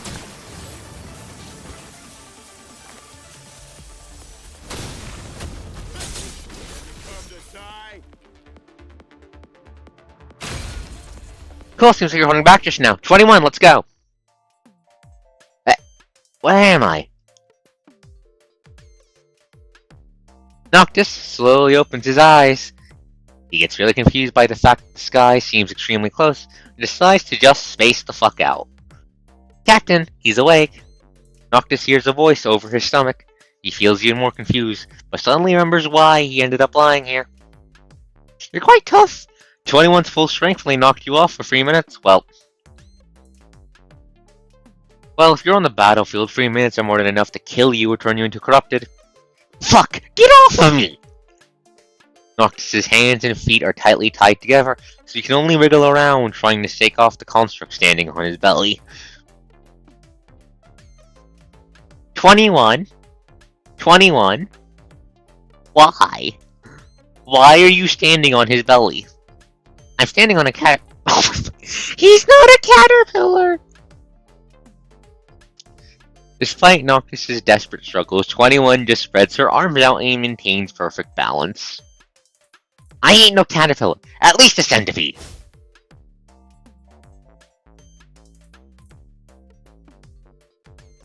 Fuming with anger, Noctis curls his legs to make a kip-up move in Kalung martial arts using his core strength, bringing himself back up onto his feet. Finally thrown off, 21 simply somersaults through the air and lands firmly on the ground.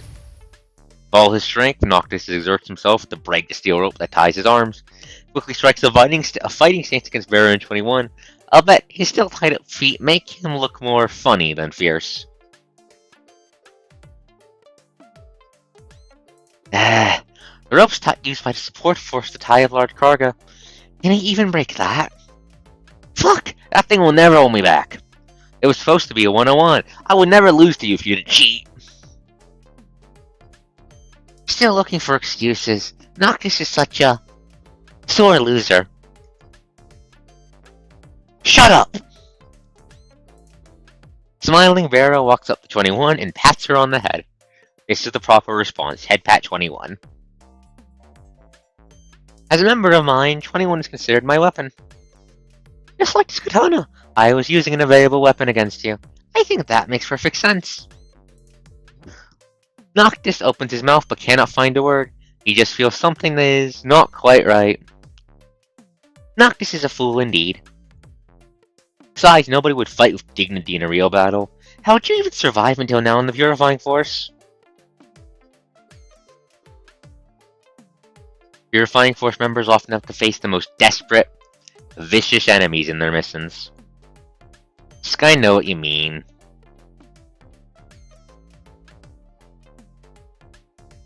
Unlike the mindless corrupted who only charge directly at their targets, the targets of the Purifying Force would do anything to survive, no matter how despicable.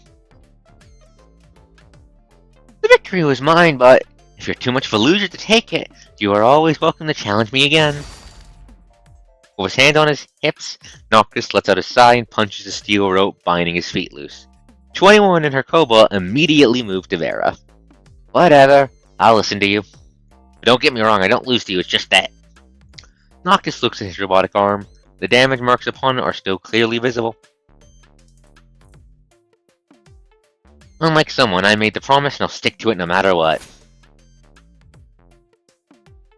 Vera returns her katana to its sheath. He smiles and gestures to 21 so that she can relax. Well, as the captain of Cerberus, I'd like to give you a piece of advice.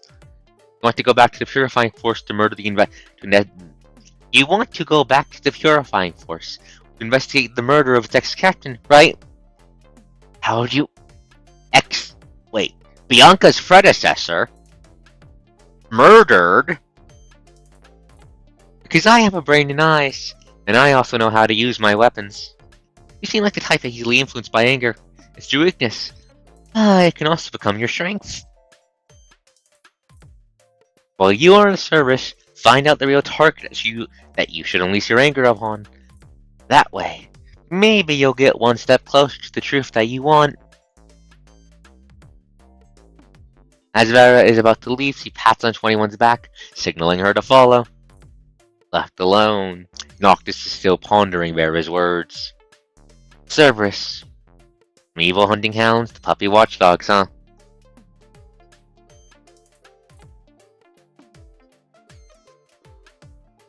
Noctis looks at the Cerberus emblem on his new coating. It is a symbol of the Hellhound. Despite its three ferocious heads, the most surprised it is a guardian. What are you still doing there? Hurry! Noctis scratches his head and quickly follows along. You can drive, right? We need to drive to the shuttle pad. Hearing the voice calling from afar, Noctis sneers and points at his nose. Are you serious? There's no such thing as cannot in my dictionary. I'm a fantastic driver. He was not, in fact, a fantastic driver. He almost killed them 50 times in 50 meters.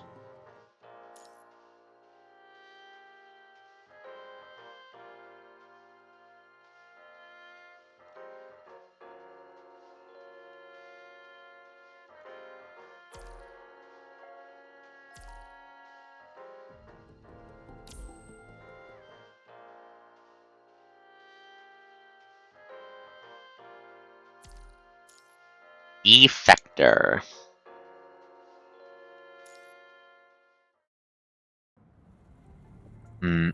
Noctis, what are you doing? Even the latest shuttle of Babylonia will still inevitably experience intense vibrations when struck by sudden turbulence. Does this guy even know how to fly a shuttle? My brain's getting screwed up. I'd make a better pilot. Unable to endure any longer, Noctis finally explodes, complaining loudly. You wish. If you run away, we'll have one more defector to hunt. Don't increase our workload. The Purifying Force members' comment stirs up more chuckles inside the cabin. Want me to beat you up, don't you? Just as Noctis is about to walk up and punch the guy in the face, another Purifying Force member gently intervenes. Alright, that's enough. Don't forget, the Great Even Commandant is also here. Oh, I'm here. Wait, who the fuck are you? New emblem. Wait, no, I think that's the Control Quartz. That's either the Control Quartz emblem or the Purifying Forces emblem. I can't remember which. We'll need to check after this, but, who the fuck are you? And why are you so foil-shaped? Why are you foil-shaped? Why are you Noctis foil-shaped?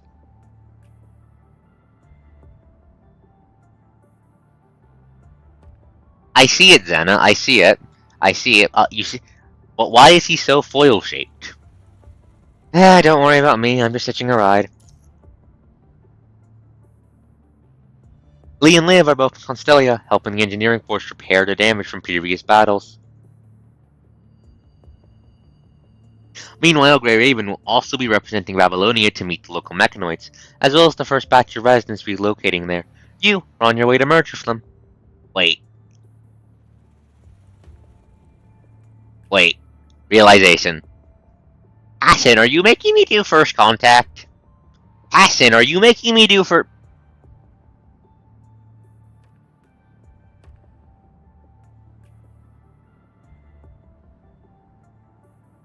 Hassan has clearly decided to be funny and make the coast do a formal diplomatic first contact with the Church of Machina. Is this because I ran into Nanami? This is because I ran into Nanami a couple times before, isn't it?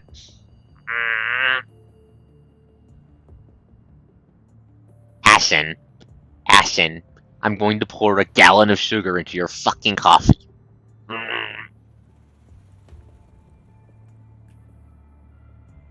You just happen to be on the same side together. As an outsider, you do not really have anything to say about the Purifying Force's internal affairs. We're comrades after all. Be nice to each other if you can. Purifying Force member sighs and gives Noctis a hostile look, but finally quiets down. I was just joking. Does he have to? Frustrated, Noctis also sits down with his arms crossed. After the Control Court made their final decision, Noctis was forced to leave Cerberus unsurprisingly. He is once again a member of the Purifying Force that he served before.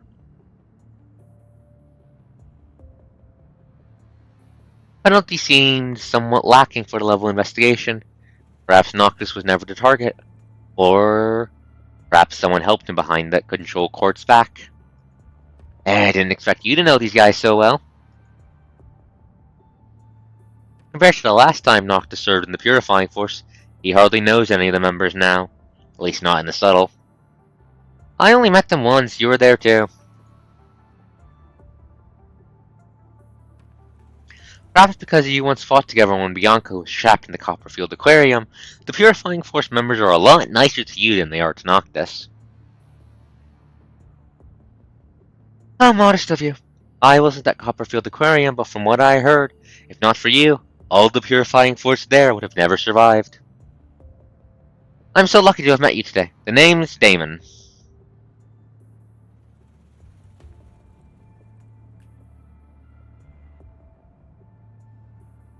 We're going to need to kill this guy, chat.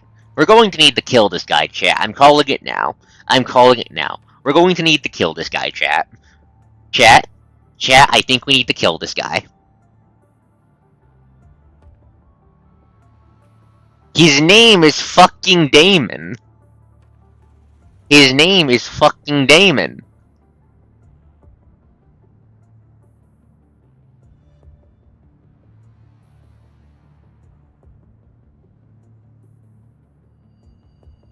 The Purifying Force member who calls himself Damon extends his hand towards you.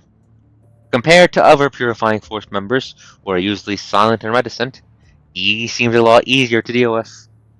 Shakes his hand. After Damon pulls his hand back, he reaches out to Noctis again. What?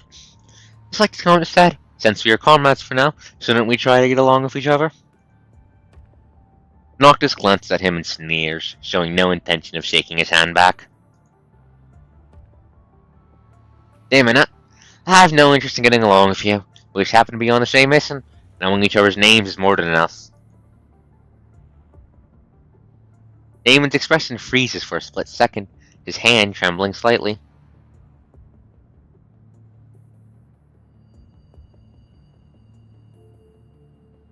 Oh hey look, it's Bianca's second in command again. Asarius. The fucking Chuniga. The fucking the I need more power man. Hello. When are we going to kill you? Because I'm pretty sure you're going to end up in a sentence. He's right, Damon. We don't need to get along with him. Even though he's now assigned to the Purifying Force, we are essentially watching him. Another member spoke up. You remember him as you once fought alongside each other in the battle at Copperfield Aquarium. Asarius casts a sharp gaze towards Noctis, who stares back in return without holding back.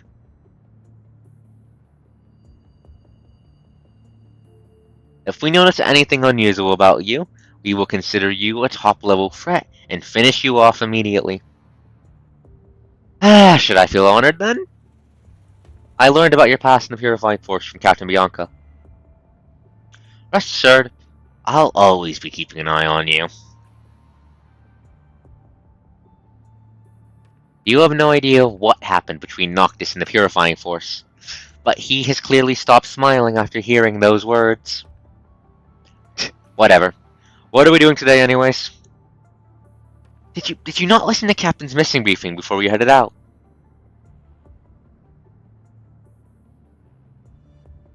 Like I care.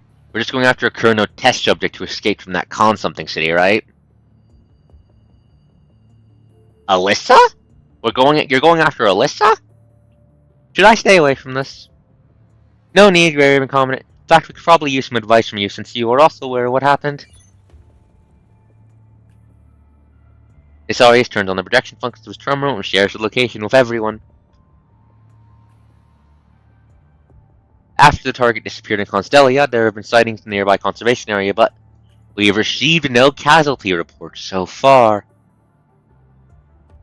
That's a good sign. That's a good sign that, Alyssa isn't killing people. In fact, according to the eyewitnesses, they seem to have received help from our target. Sounds like a decent one then? Maybe, but we won't lower her threat level just because of some nice things she did. This is right. Putting subjective factors aside, there's still something worth noting. Why would she head towards populated places?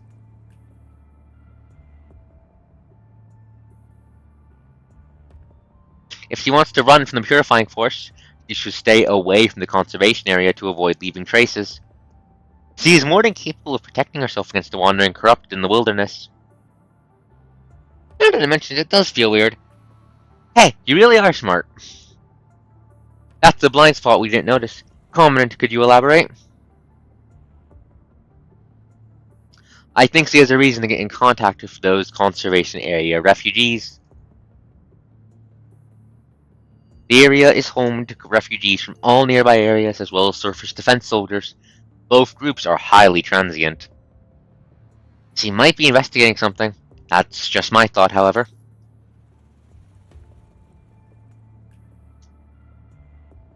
Some of those people know the surface even better than Babylonia's intelligence department. Now that the girl has left Babylonia, she wants to investigate something, the conservation area is her only option. I see. Once we arrive at the destination, we will do what we can to investigate the local residents. So we're not here for a fight. That's none of my business, then. It's not up to you to decide. You can only obey the orders given to you. Noctis makes a sigh of disdain. Then, glancing at the coordinates of the image projected from the terminal, he... Well, wait. These coordinates... Is there a town named New Oakley about 300 kilometers to the east? Isarius keenly senses Noctis' unusual interest in the town. What are you up to?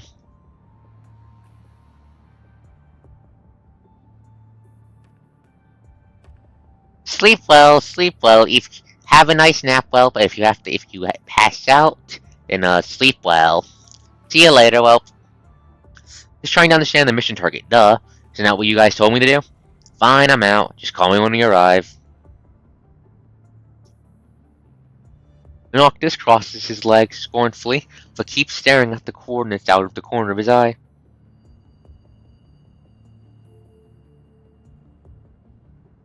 Noctis pretends to close his eyes and zone out, clearly thinking about something.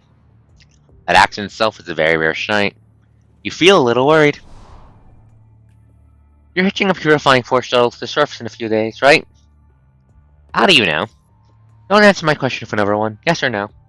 I asked for just out of convenient coincidence. Purifying force hardly moves together with other forces, as their mission locations are usually classified. Still, this mission just happened to be relatively public, so it did not matter much.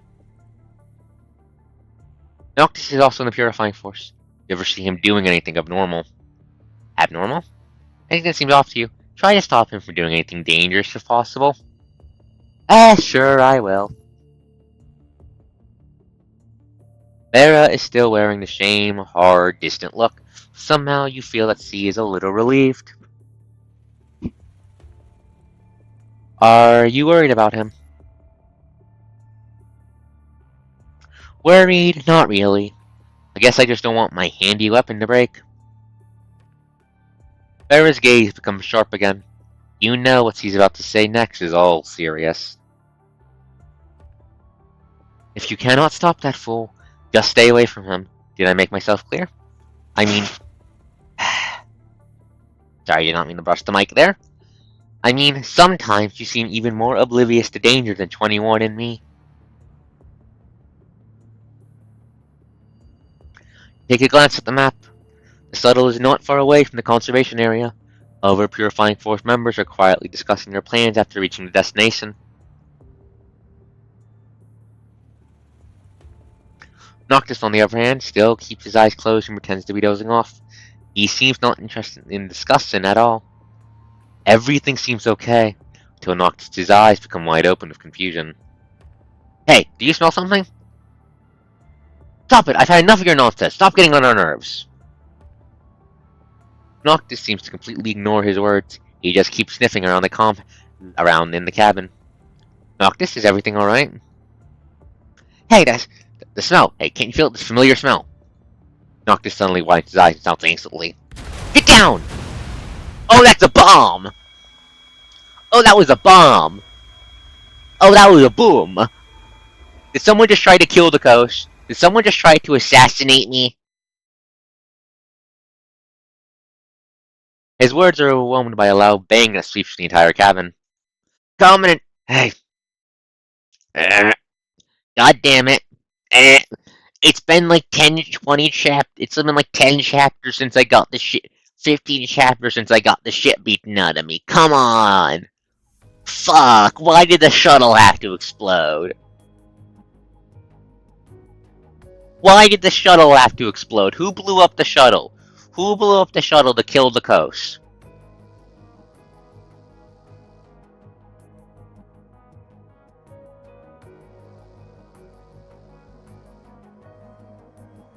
Opening your eyes abruptly, you find yourself lying on a makeshift bed made from the shuttle's cushions and rags. With one knee on the ground, Isarius is gazing at you. The fuck just happened? It's fine, all good. No visible wounds on the body. Isarius reaches out to you and helps you slowly get up on your feet. I'm good, what happened? Explosion took place in the shuttle. Cause is still unknown, but we had to crash on with whatever was left. Fortunately, almost no one got injured. Almost? Noctis has gone missing.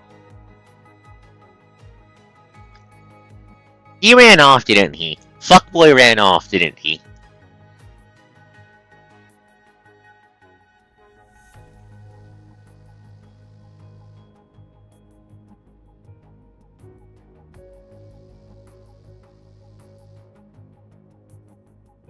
At this moment, the blue-haired Purifying Force member walks to Asarius and shakes his head. There are no signs of external attacks on the shuttle's outer surface, which means the explosion originated from inside the shuttle.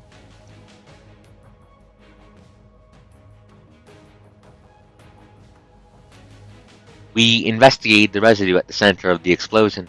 It matches the explosives in Noctis' personal equipment that he declared earlier on.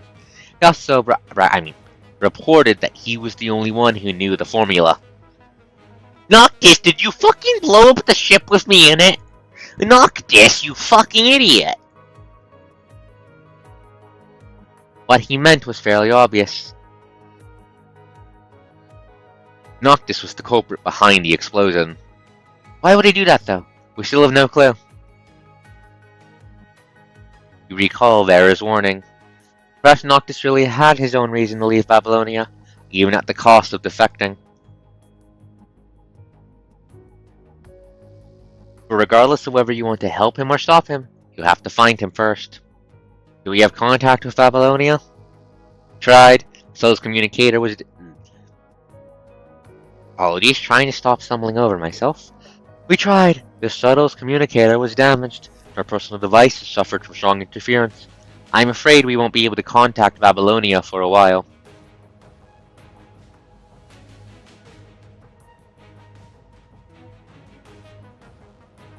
We're still quite far from destination. Along the way, there's also an area where positioning systems don't really work. Walking there is probably not going to be practical. There's still a light transport vehicle in the shuttle. You can only carry one construct though. Maybe one more human if you could squeeze a little. Asarius looks at you and nods. We can't let the Grey Raven Commandant be stuck here with us. At least, we need to find a comm station that can reach Babylonia. Damon seems to recall something and opens his paper notebook. I was here not too long ago. If I recall correctly, there's a small town about 50 kilometers from here. We should be able to find some long-distance comm devices there. Do you still remember the way? Yeah, I can find it even without navigation. I see. Given it's not that far from here, you can take the Grey Raven. You can take Arcos with you and seek help. The rest of us will stay here. No problem. What if we meet Noctis halfway? You can attack without warning. Understood. I'll get us ready.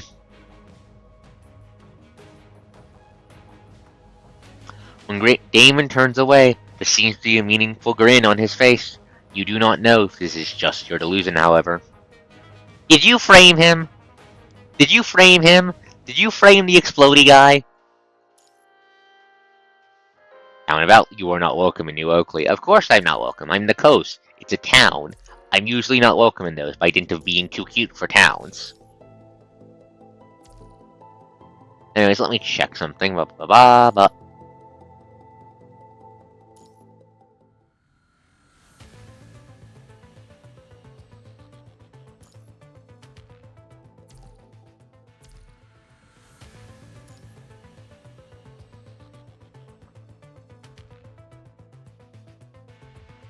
What?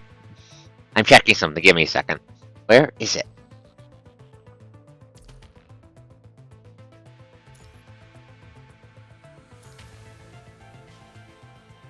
A fucking... Okay, Purifying Force. That's the Purifying Force symbol. Okay. Trying to find that, and they updated it. I don't know what the fuck that symbol means. We'll figure it out later.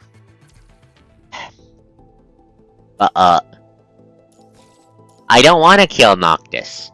I like Noctis. I don't want to kill him. I don't want to gut that man.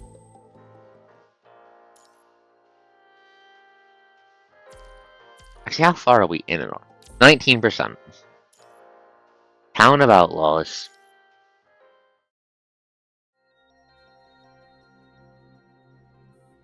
Oh, are you referring to the coast is not welcome in towns bit? Is that what you were referring to?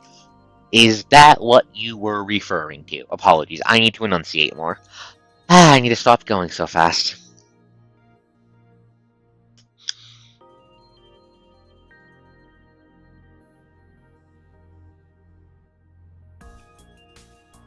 As the light transport vehicle speeds through the wilderness, it sends dust into the air, greatly obscuring the view.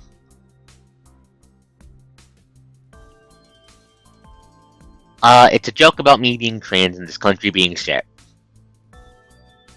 Your proud sense of direction as a comment is completely useless at this moment. It does not take long for you to become completely lost.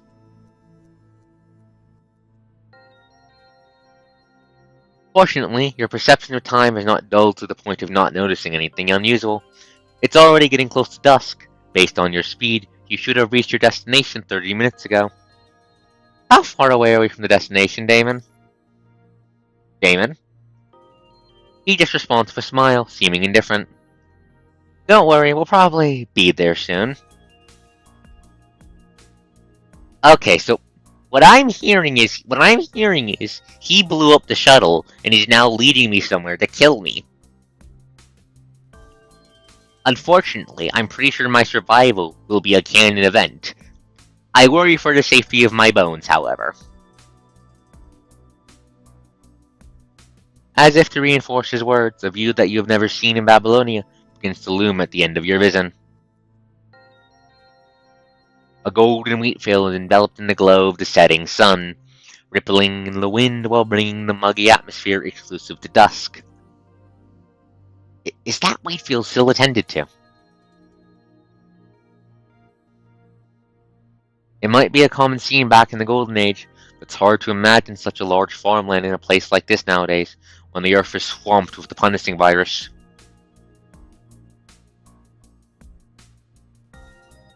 Correct. Once we cross this wheat field, we will see our destination.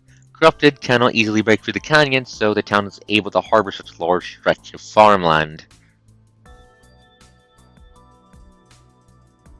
Just like Damon said, the edge of the wheat field is a large cliff. It only connects to the outside world through a simple suspension bridge. You go to test the bridge. It seems reasonably stable, but the appearance is somewhat worrying. I don't think our vehicle can go for the bridge. Commandant, shall we just walk across? Sure.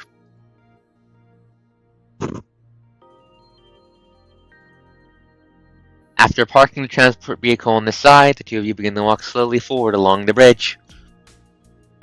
Commandant, I heard that you were once the chief graduate of FOS. Is that right? Yeah, but I was lucky.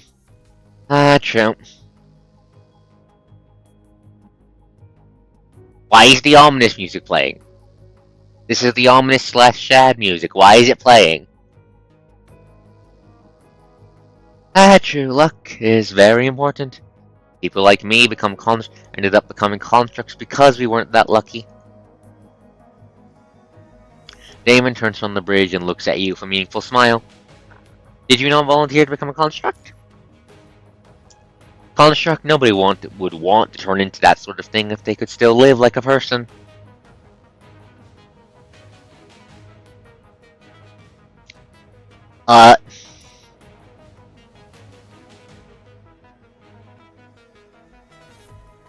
They say they can't easily break through. They can still break through. It's just not as easy as just pouring in.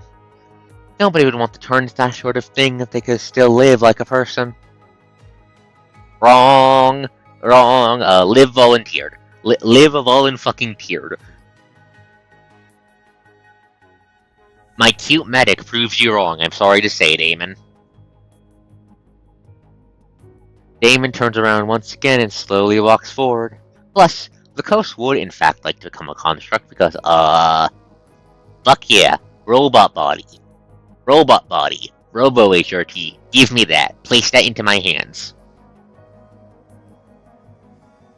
I've heard about another student who graduated from FOS as a chief like you, but later turned into a construct. How stupid.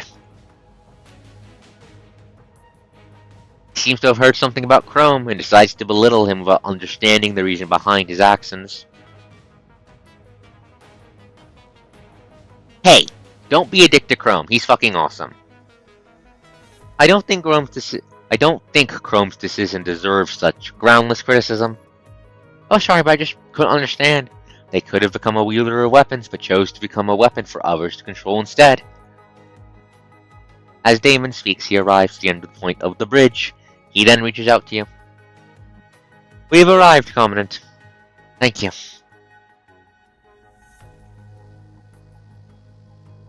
As well exercised as you are, it still takes quite some effort to maintain balance on the swing suspension bridge. You have to grab Damon's hand to leave it. It's hard to imagine that the two sides of the cliff are connected only by such a narrow bridge. He stands up and gazes at the other side of the bridge. You can clearly see the transport vehicle parked over there.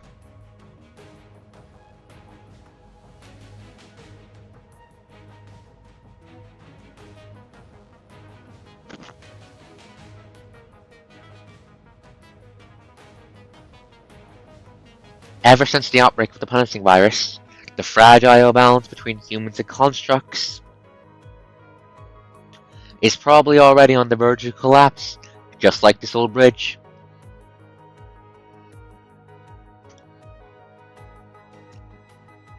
Humans without adaptability need constructs as weapons, but constructs, on the other hand, don't really need humans that much. Don't you find it unreasonable that constructs who are supposed to have superior power still have to listen to frail humans? Buddy? Buddy, that sounds like a... Buddy, pulls up, reaches for my revolver. Buddy, that sounds like ascendant talk. Buddy, that sounds like ascendant talk. Buddy, that sounds like ascendant talk. That sounds like ascendant talk, buddy. I've had the misfortune of running into them a bunch. That sounds like ascendant talk, buddy. That sounds like ascendant talk. That sounds like you're about to whip out the power of the punishing virus and try and stab me in the chest again.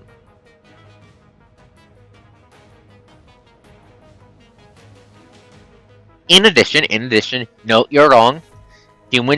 Constructs do in fact get stuff from humans.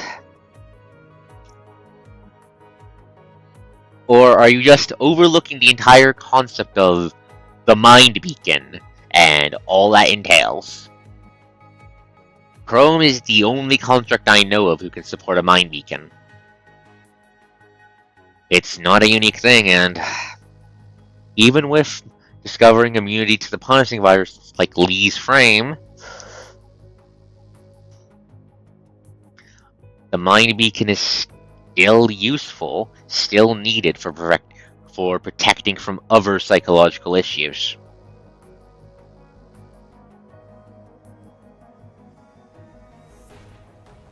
Damon smiles and takes out an inconspicuous black device. This is the part where he stabs me.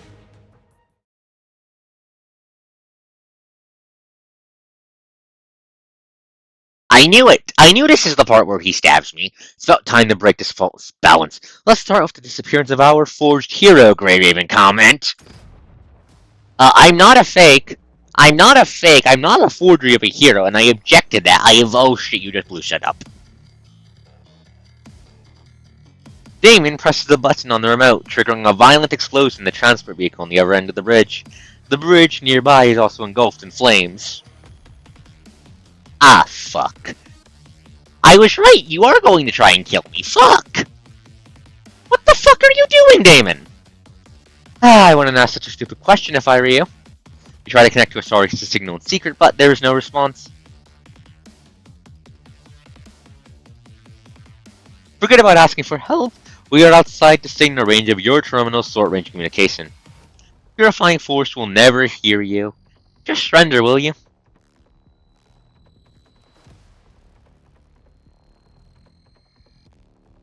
No wonder he's so confident. Even if the Purifying Force members realize something is wrong, they'll never find this place, and if they do, they will not be able to come over after the bridge is gone.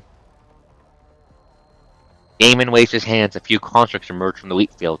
There are no clear signs of identity on their outfits, but you can easily tell that they all come from Babylonia. Oh god! We do not need a civil war right now! We do not need a civil fucking war right now! We do not need a civil fucking war right now! Come on, guys! The clean zone is still being set up. We don't need a civil war right now, you stupid fucking idiots! Defectors, why are you colluding with them?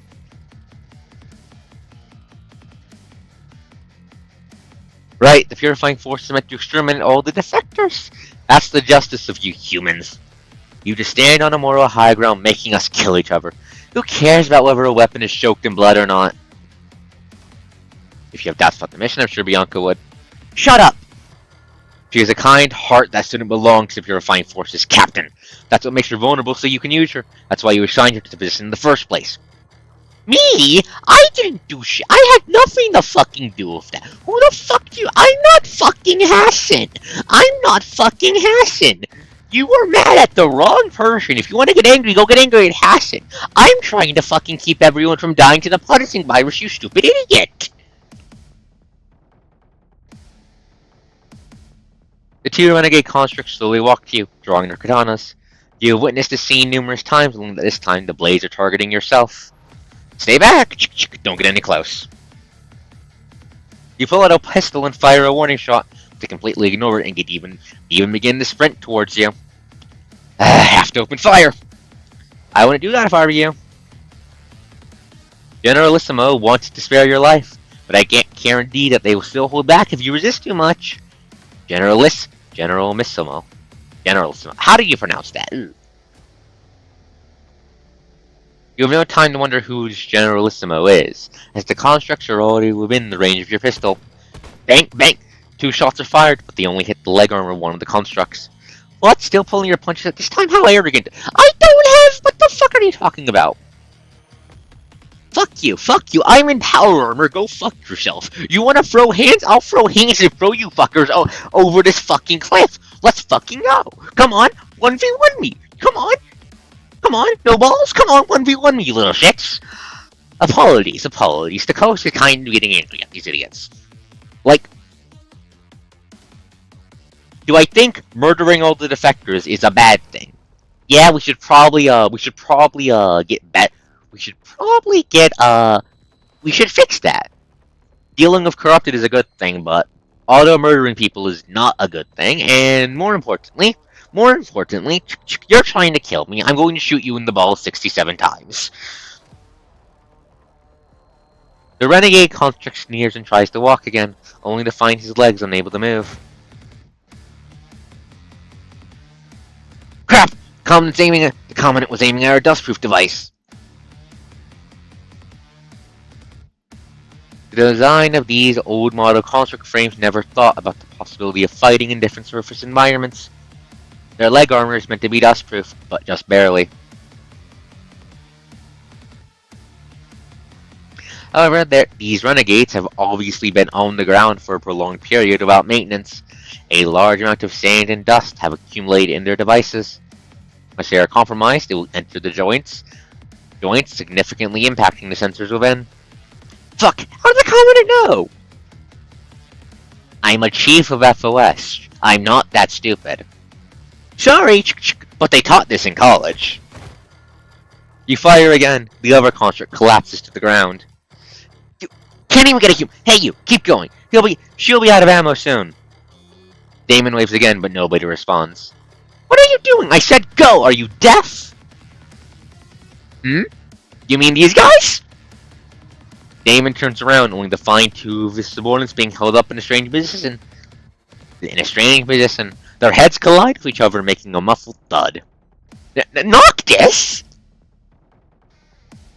Dropping the unconscious construct, the red-haired construct shows up with a grin. Why are you here? I called him. Isarius was beyond the reach of the short-range communication, so I couldn't get to them. But I found someone else's signal by accident. You did not know whether the defected Noctis would still respond to the distress signal, but you had to take the chance. Huh, so you were the one calling for help. Bloody idiot, why didn't you destroy the terminal after deserting?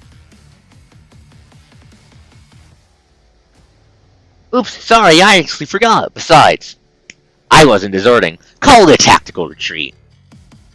Noctis approaches Damon with a malevolent smile. But I didn't expect to find the culprit who tried to set me up. What a coincidence, don't you think? But you're not supposed to know the formula of my explosives unless...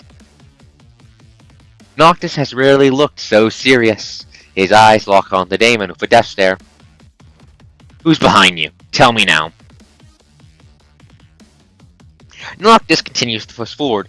Corner, Damon looks to the coast, only to see a gun pointing straight at his head. Surrender now, fuckboy. Damon's figure becomes blurred in the next second. You quickly fire at him, but the bullet just goes through him and hits the ground behind him. What? Fuck, he got away!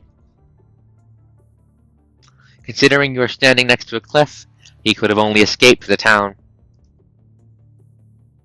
You wonder why Noctis is here and what exactly he's up to, but you'll have to ask him later. Let's go, Noctis. Yep!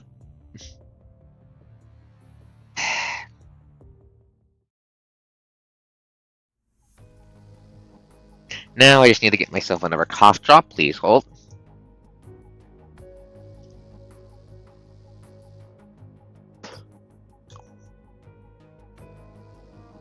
After crossing the wheat field, you soon see a sizable town.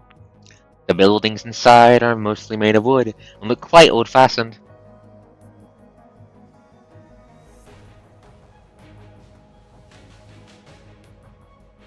They look drastically different from the buildings in conservation areas, which are either built with Babylonia's help or have existed since the Golden Age. Hey, have you noticed? The people here are all kinda strange. Don't think we get to say that, though.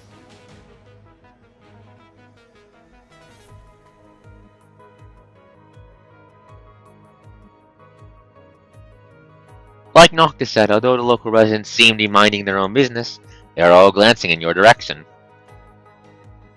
Not just humans. Some of them look like constructs too. Where did they come from, though? Noctis?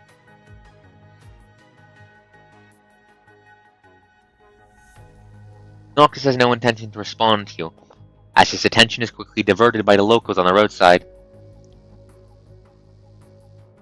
Oh, look, there's even a super weird mechanoid. Do they all live here? Noctis, please shut up.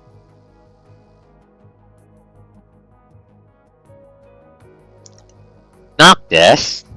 Noctis pats on a mechanoid cleaning up dried wheat straws and bursts into laughter. Noctis, please don't, buddy. Hey, Noctis.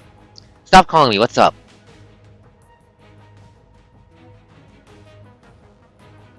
Noctis, you're getting jumped! Noctis turns around and realizes he has been surrounded by many locals.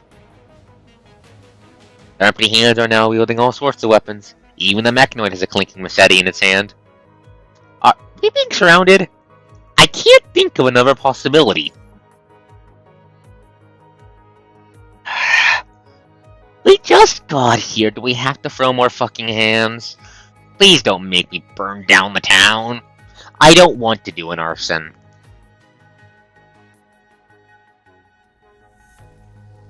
Not surprised at all, Noctis strikes the combat stance, with his eyes rapidly scanning over the armed residents. So which one should I take on first? The masked dude with a big dude with a chainsaw? No, don't fight! What? They've already brought out weapons. You think they came to just chat with us? Just leave this to me, please.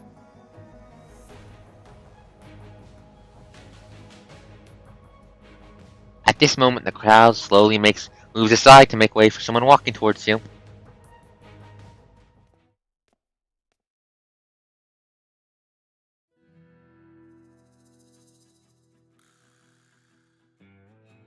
His steady footsteps carry indescribable prestige. When the footsteps stop, surrounding residents begin to gather around this man.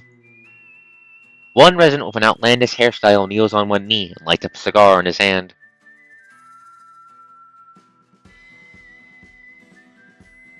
Who are you?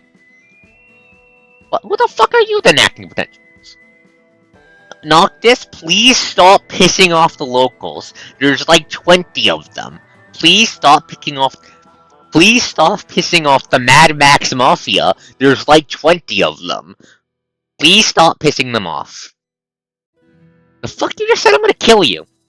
Fuck, that's a lot of swears. The man remains silent, letting the people around him continue to buzz. The smoke of the cigar dissipates into the air. Noctis? No. You reach out to stop Noctis, who almost charged forward, and slowly walk to the man. We are Babylonia Task Force members. We came here to investigate a defector named Damon. Name. What? Your names. You and Noctis exchange a look and nod to each other. I'm Noctis. This is Arcos. What about you? You can call me Max or Mayor like everyone else. I wanted to say, welcome to New Oakley, but unfortunately... Max deeply inhales from his cigar and blows the smoke onto your face.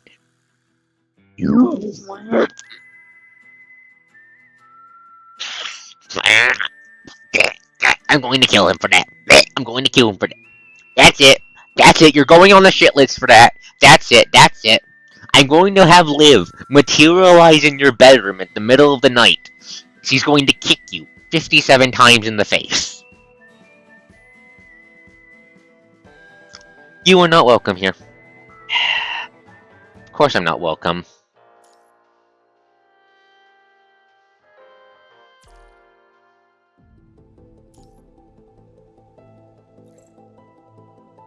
Did those. They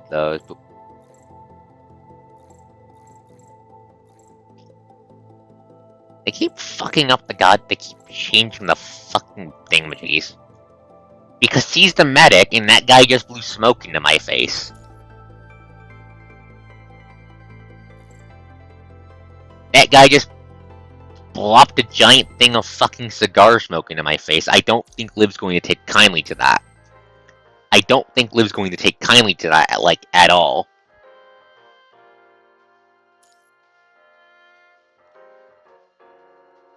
Like, do you think Liv would take that kindly? That guy just fucking blew a shit ton of cigar smoke in my face. That's rude.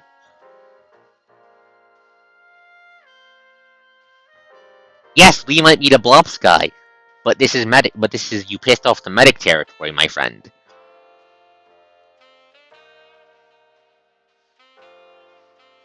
Where did I put my water bottle? I need to take a sip.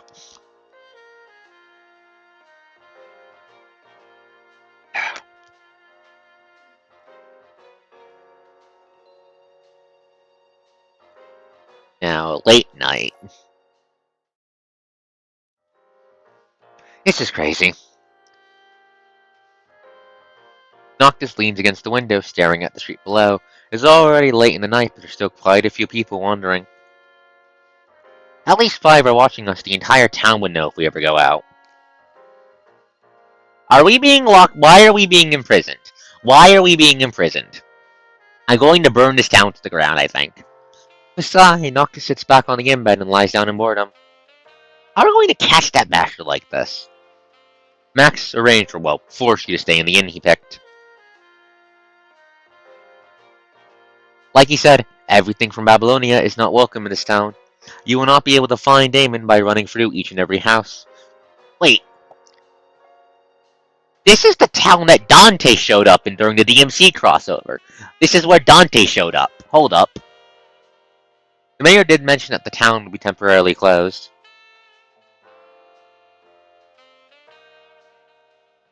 You heard that the town would be closed for the annual Harvest Festival, so no unauthorized personnel can leave or enter it easily.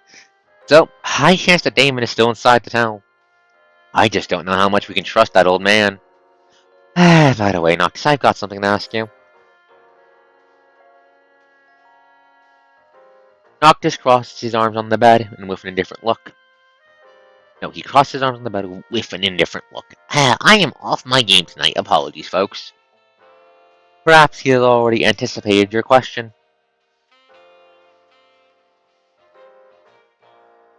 Ask whatever you want, but it's up to me whether I want to answer them or not.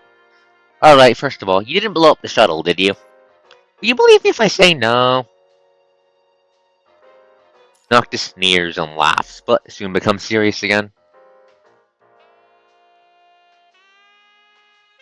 I'm the only one in this world that can mix that kind of explosives, or I am supposed to be the only one.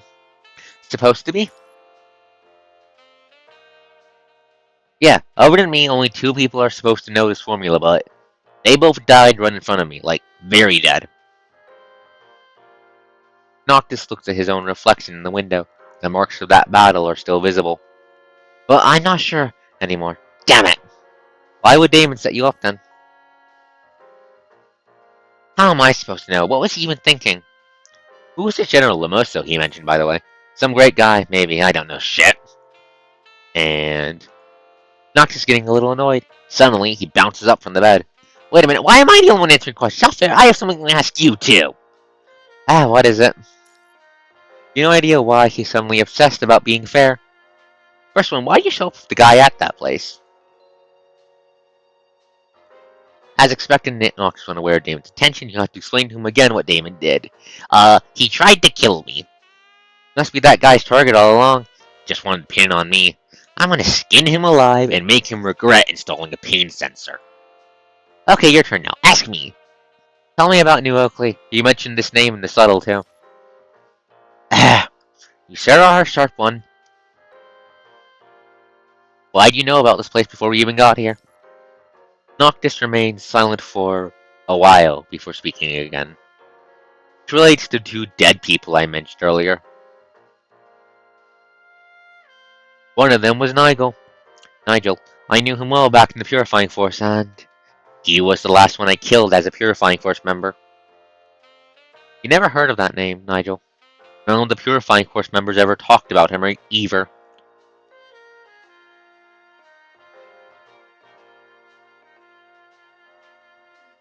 You put it simply, someone saw him in a small town on the surface.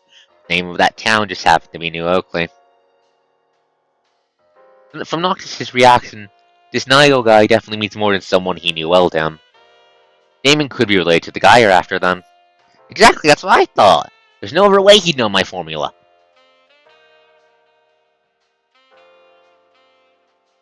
Noctis starts to get excited as the truth gets gradually unraveled. Alright, my turn. Why would Damon go through all that effort just to take you to this place? Good question.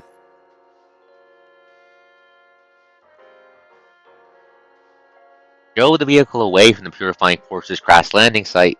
He would have caught you off guard and probably had a better chance. Still, he insisted on coming to this town first and blew up the bridge.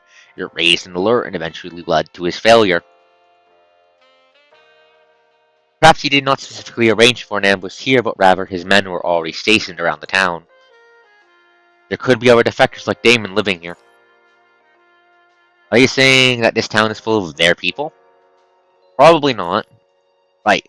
We probably wouldn't have survived till now if that was the case. The mayor clearly doesn't like us, but he hasn't harmed us. So back to the same question. How are we going to find him? This isn't going anywhere. My turn to ask now.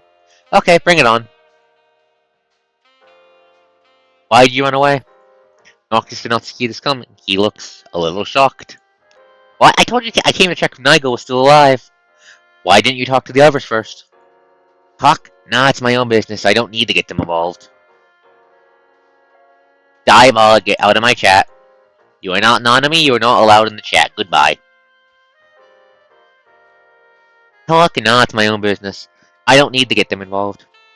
In fact, both the Purifying Force and I are already involved. So are Vera and 21. Come on, what does it have to do with them? They're worried about you. Vera worried about me. You must be hallucinating.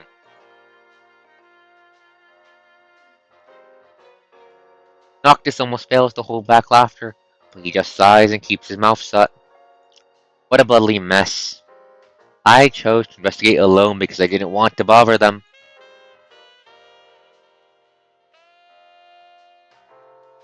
Let's find a way to go back to the Purifying Force tomorrow and explain to them. Hell no, I'm never going back, and neither can you. Unfortunately, I will be going back to Babylonia. Lucia is there. Liv is there. Lee is there. My buddies are there.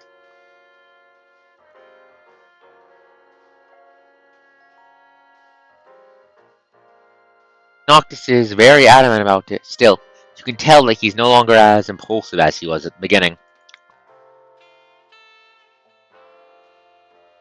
You're just too naive. Some of those Purifying Force members could very well be related to the defectors. I just don't want to suspect our comrades about grounds. I know, neither do I. Still, you can't completely trust someone even if they are your closest family and friends. Anyway, I'll go to town tomorrow and continue investigating. They probably won't like us doing so, but there's no other way. I'll keep an eye on you then. Disgruntled, Noctis lies down on the bed and closes his eyes. Whatever you like. Thinking too much is not going to help. What you need the most right now is to rest and keep a clear mind. Good night then.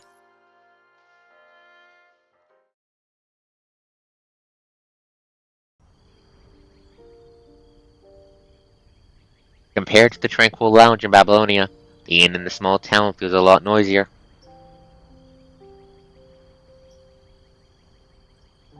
Constructs and mechanoids do not count as bots. Bots are stupid.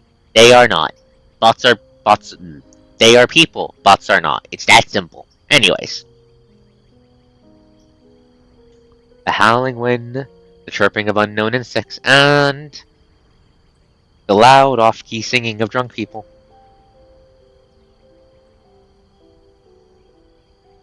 Despite all this, you feel a strange sense of peace embraced by such a chaotic mix of sounds. The scent of dried wheat straws filling the beds and pillows also makes you feel incredibly comfortable. Hey, are you asleep yet? Almost. I'll ask you one last question then. Aren't you worried that I may also be on the defector side? Why do you trust everything I said? I don't know either. Out of instinct, maybe? Instinct. Never thought I would hear that word from you, of all people. Instincts are crucial, you know. Perhaps compared to the experiences gained from all the past adventures, you should sometimes trust your instincts more when making a decision. You really are a strange one. Don't say I didn't warn you, but you might also be considered a defector if you keep messing around with me. Whether you are innocent or not, that's my own decision to make. Probably doesn't matter anymore, though, I guess. I guess nobody cares about what happened back then and right now, except me. You really are innocent. You look up at the night sky and slowly close your eyes as fatigue begins to creep in. I still hope you can return to Cerberus with your head held high. Enveloped by a sense of relaxation, you gradually fall asleep. Why care about me so much? This thing has nothing to do with you. Lying down, Noctis crosses his arms and lets out a sigh. He closes his eyes with a faint smile. Return to Cerberus. Alright, that's my next goal after catching this Damon guy. I'm gonna shock Vera at 21.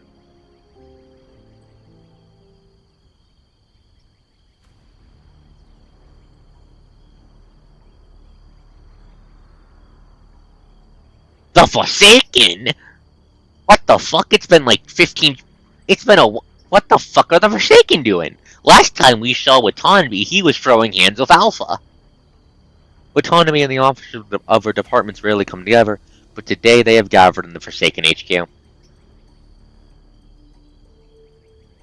The tactical map in front of them is filled with all types of symbols. Out of all, the most eye-catching is a circle centered around the Invert Tower, the Clean Zone. Are you sure about that? Yes, Area 2 was suddenly attacked by some hetero creatures with rather strange behaviors. Although they seem less aggressive than the known types, they are surprisingly coordinated and move in groups. Our existing defenses can hardly stop them. Seems the punishing creatures are also constantly changing. It could all be linked to the emergence of that tower.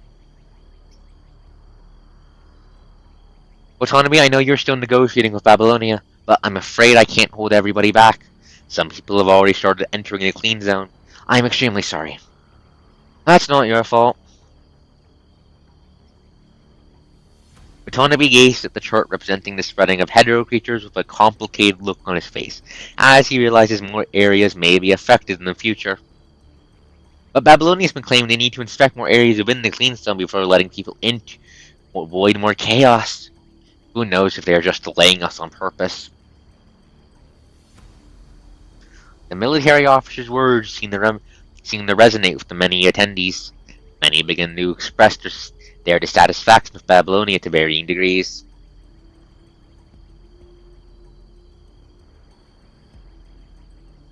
I have reached an agreement with Babylonia. They promised an appropriate allocation of civilians. There's no need to worry about that aspect. While Tawnaby browses through the attendees, he makes a faint but determined smile. I know very well that there's always been some tension between the Forsaken and Babylonia due to historical reasons. Recently, Babylonia has proved their attitude through a series of actions that I believe you all have witnessed them. During this time, many Forsaken members have fought alongside Babylonian forces and helped each other on various occasions. Their impression of Babylonia has been significantly enhanced. So, I ask you all to show a little more patience. Regarding the hetero creatures, I will also come up with a solution as soon as possible. That's all for today. You are dismissed. Yes, sir!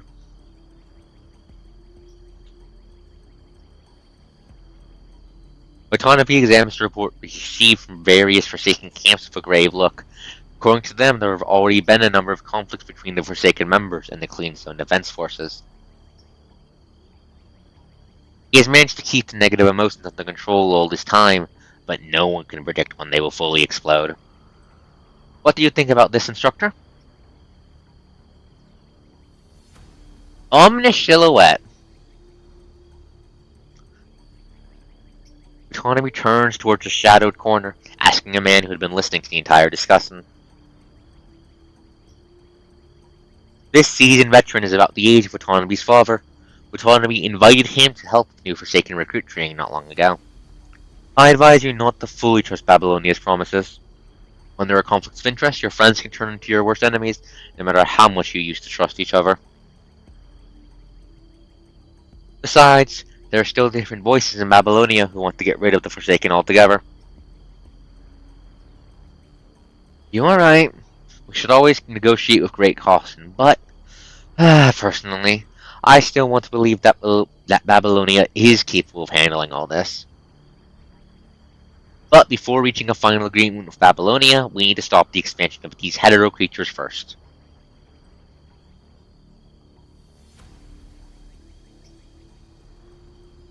In that case, I would suggest you establish a line of defense near the area where the hetero creatures came from. Babylonia seems to call it the hetero zone. But we don't have enough military strength right now. Should I take some soldiers with me and head to the zone first then, so we can eliminate some of the hetero creatures? Watanabe contemplates his suggestion for quite some time, but shakes his head eventually. The Forsaken has had many new members recently, but they still need more training in both discipline and combat abilities. We can't rush it. And since we're trying to regain the Forsaken's confidence as a whole, I think I should lead this operation to better boost the morale of our forces. Stroking his beard, the man nods with a smile. I'm glad to see you considering things more thoroughly now, Watanabe. Just do as you wish, then. Alright, time is of the essence. I'll go with them to hold off the hetero creatures tomorrow. The man nods and walks out the shadows, patting Watanabe on the shoulder. Wait, don't we kill that guy in Watanabe's chapter? Fuck, he looks cool, but I think we fight this guy at some point. He looks cool as fuck, though. We'll take care of things here. The Forsaken will be waiting for your triumphant return.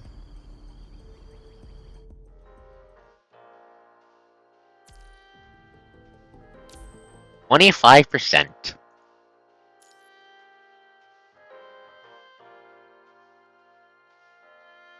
A big stretch. Ugh.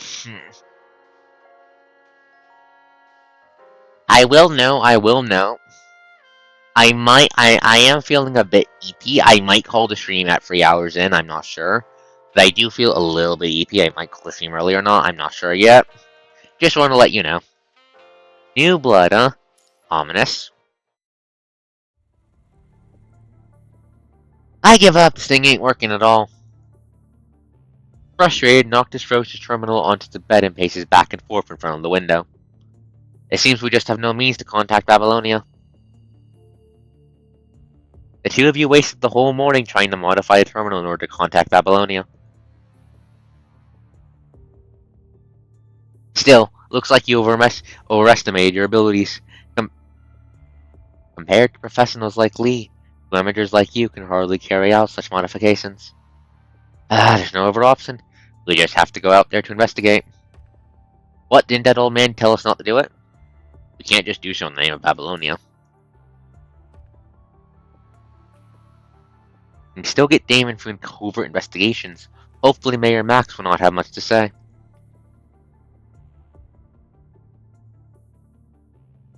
Are you sure it will work?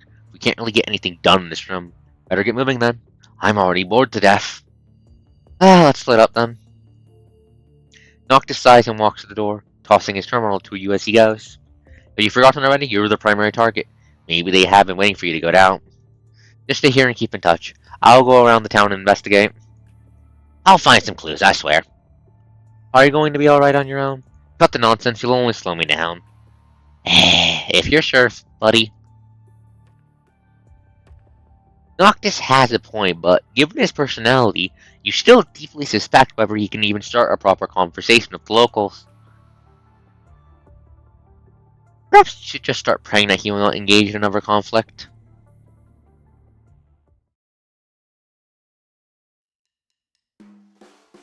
Hey mate, do you know this guy?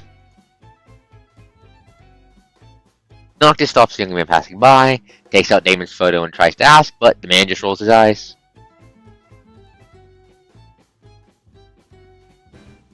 Hey you, a woman, have you seen him? Finally finds another elderly woman selling her crops in the shop on the roadside. She seems quite easygoing. Looks at Noctis' terminal and stares at him quite a while before revealing a smile. Fuck off! A voice that is way too loud for her age. The happy old woman pulls the door closed through great force, shutting Noctis, who's still clueless about what just happened, outside.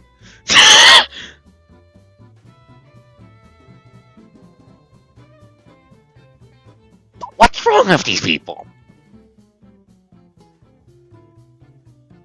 Despite all the negative experiences, Noctis just grumbles and continues on his journey to find the next person who may possibly listen to him. Promise to find some clues. No way I'll go back empty-handed. That sucks.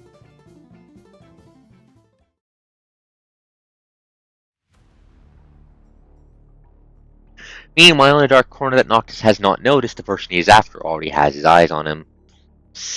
That idiot's still looking for me. You would never imagine I'm just right here under his nose. With a smug smile, Damon passes the shoulder of the person next to him.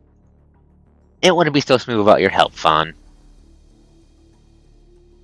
I grew up in this town. Nobody knows the people here better than I do. Babylonian outsiders will have a hard time here.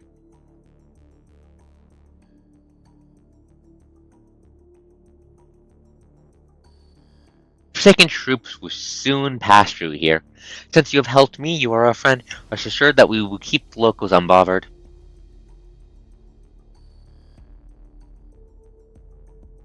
I don't care about the uninvited outsiders. It would be great if you could drive them both away, but no matter what, I won't let anything harm this town.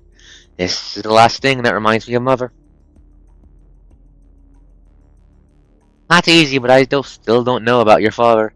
He seems to want this town to remain neutral. We warned him many times, but he refused to give in. He really has no clue who is providing shelter for this town.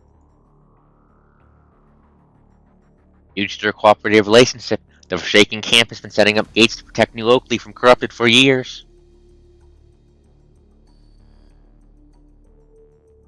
He only clings to those old-fashioned ideals like neutrality and freedom. He must have forgotten how Mother died long ago. Damon looks at Fawn with a hint of a smile. To him, those people with resentment cannot be any easier to control.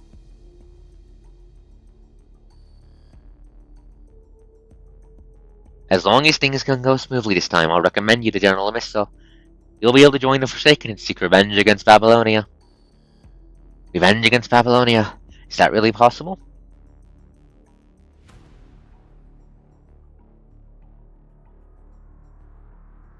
We the forsake.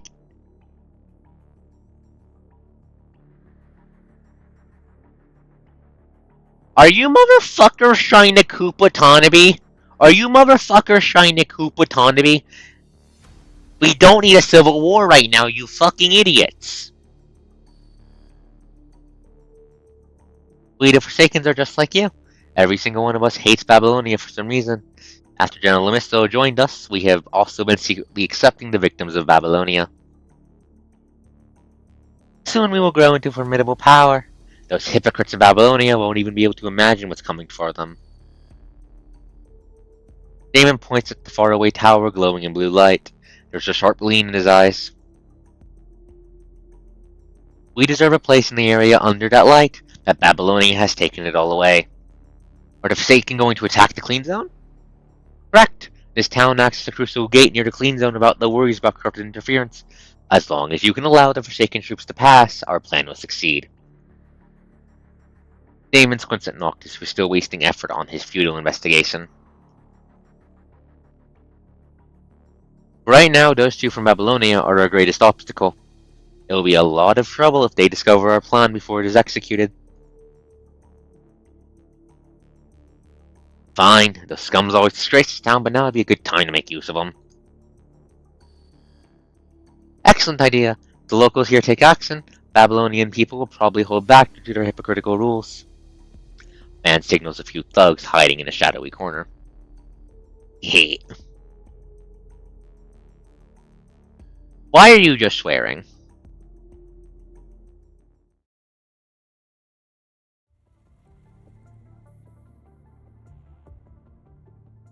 Feeling extremely bored in the room, you cannot figure out what to do.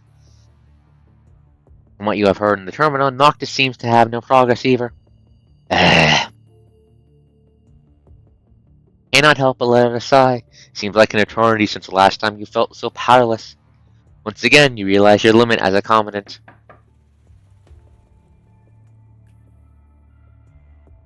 Right then, someone knocks on the door, slowly and steadily. You take off the terminal, instinctively reach under the pillow where the pistol is hidden. Who is it? Oh, it's the mayor. Without waiting for a response, the door is pushed open and a burly man walks in assertedly, followed by several retinues. Mr. Max, what can I do for you? You are a commandant of Babylonia, a smart person. Max sits down on the chair, handing his cane to one of his followers. I am a commandant, but I may not be that smart. He seems not surprised at the absence of Noctis, meaning that he must have picked his time when Noctis is not around. Then I hope your own intelligence won't bring you much trouble. The rules you are used to do not work here.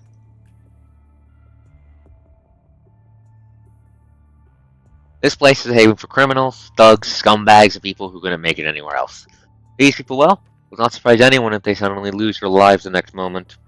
Are you trying to get us out of here? That contract probably has some reason to stay, but I can tell that you are different. Glance at the communicator you're working on just now. The screen still shows a Babylonian message title. You still want to return to Babylonia, don't you? That is why he seizes this moment to try and convince you. Thanks for the advice, but unfortunately I'm probably also a criminal now. You fail to find Damon, you will not be able to explain why you went solo. Your joint operation with Noctis, who is a suspect, can only be interpreted as attempting to defect. Even if you stay here, you won't find anything. Like I said, you are not welcome. This place is full. Criminals, thugs, scum. Yeah. Then we're just like them now, I guess. Max seems somewhat surprised. You don't know if it's just another delusion, but his gaze has softened slightly. In that case, I won't be able to stop you. You will become the blood of New Oakley. Max stands up, takes the cane from the follower, and firmly plants it on the ground with a crisp thud. Now that you've become a resident of the town, you must, like the others, find a job that suits you. Anyone without a job will be expelled. Job, huh? What could you do besides being a commandant? Right then, you hear a loud noise from the communicator in your hand, followed by several screams. Noctis, what the fuck are you doing?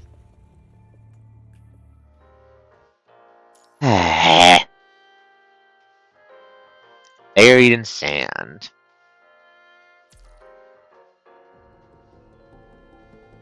29%. Each chapter does in fact seem, each bit does in fact seem to be roughly 4%.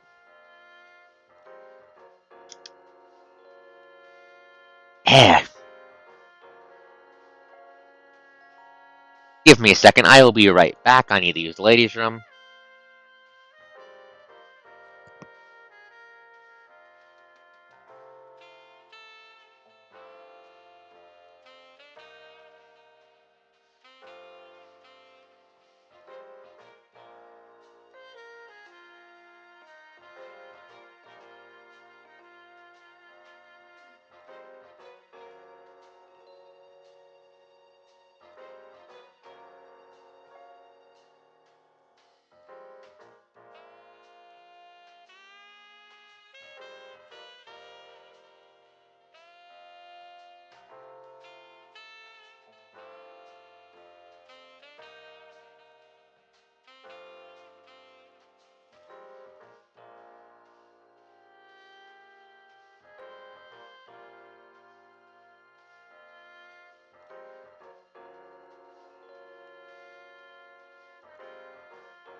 I'm back. Okay, there we go. Give me a moment to get situated and we'll get this party started back up. Okay. Apologies. Biology is extremely rude, extremely rude. Okay, give me a moment, chat. Apologies.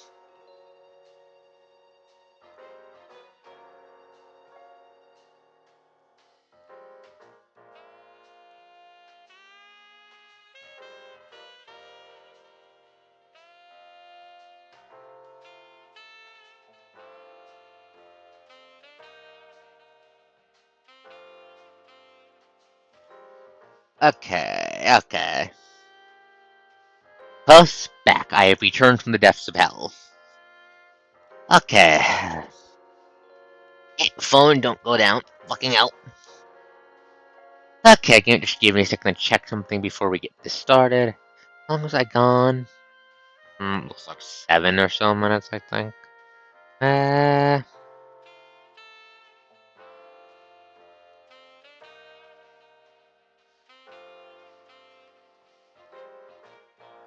Okay. Okay. There we go. Who's still here, actually? Zana, are you here? Actually, I'm just gonna quickly check who's here before I get this started. Da, Zana, you still here? Ba ba ba ba ba.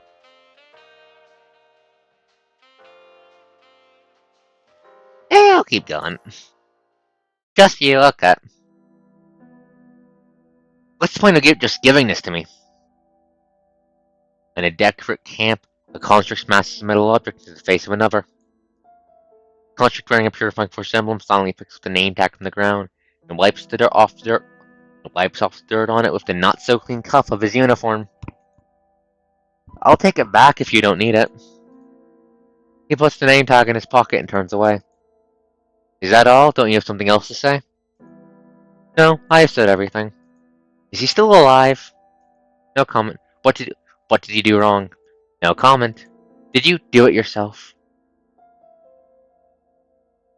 The construct in the task force uniform asks one last question with a trembling voice. The purifying force member falls silent for a moment. No comment. He still replies with the same cold-hearted response. But the task force member already has his answer from his hesitation. It really was you. The three of us grew up together. How could you? You purifying force bastards, all you do is climb up the ranks on dead bodies.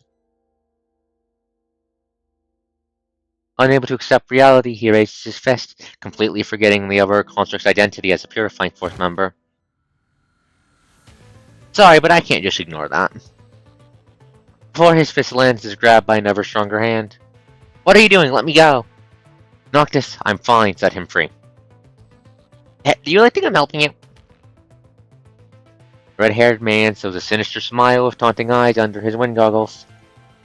Honestly, I don't like either of you, but I dislike this guy more. Stop being wishy-washy, move aside. Noctis shows no courtesy even to his colleague. Wonders right, you called him a purifying force bastard.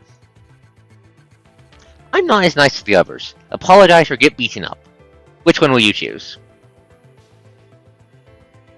Did I say anything wrong? You purifying force people always get merits from killing our own folk.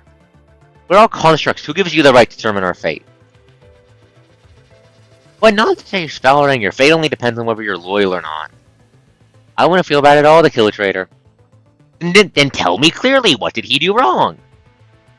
Why would I know? We were just following orders from above. You're just a puppy wagging your tail to your master. What did you say? Noctis raises his eyebrows. Those who know him well know this is a sign of him resorting to violence. You must have enjoyed yourself in safe zones while we risked our lives fighting corrupted in the front line, huh? You never have to worry about being infected or lack of supplies. When we come to weak to fight, you just come get rid of us, you filthy scavengers! Ballard used to be a hero, but now he's become a watchdog for the powerful ones, slaughtering his own people with you pups. Fine, you don't need to apologize. Noctis lets go of his hand. Noctis? Sensing what may happen next, the Purifying Force construct warns Noctis. Even if you beg me, I'm going to beat you so hard that you only have one breath left. Bring it on! I've had enough of you! Stop! Sorry, my hand just slipped.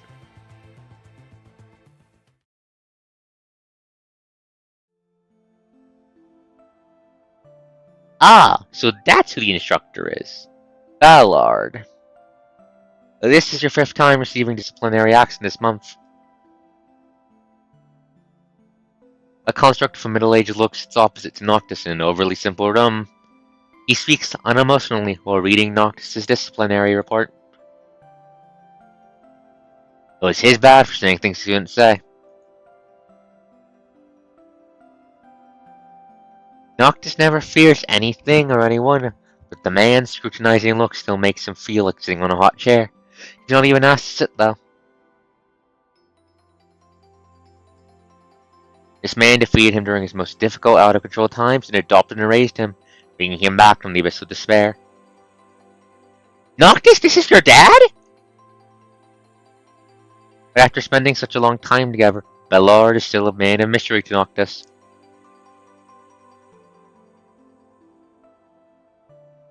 Still, it does not mean there's any estrangement between Ballard and him.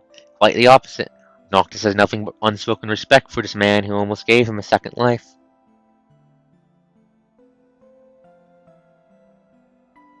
Captain, kick him off already. I feel like my hand is getting flat. I feel like my head is getting flat.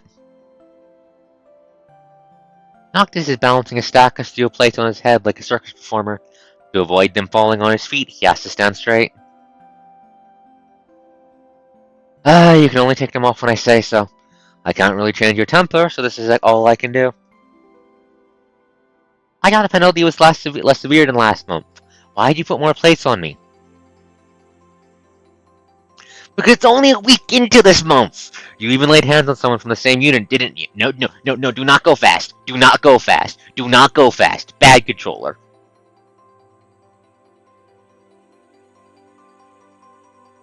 Because it's just the guy who was helping an outsider again. I was just trying to protect the Purifying Force's dignity. Why'd you put more plates on me, Capt? Wait, you were Bianca's predecessor. The guy whose murder Noctis was wanting to investigate. The guy who we saw alive in the Purifying Force camp. Did you fucking fake your own death? He faked his own death. Noctis barely keeps his balance under suddenly increased load. He has no energy left to argue back. If you continue to act this way, the next time it will be the Control Court coming for you. I won't be able to help you then. Let others say whatever they want. Don't make the situation even more unstable. What we are doing may not be understood by the others, but it's still a necessary justice.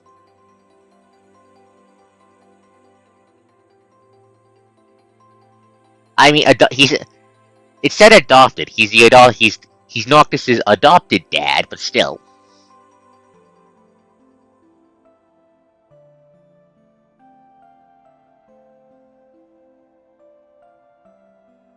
The third evacuation has just ended.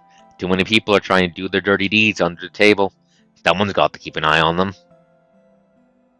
That is why I proposed to establish the Purifying Force in the first place.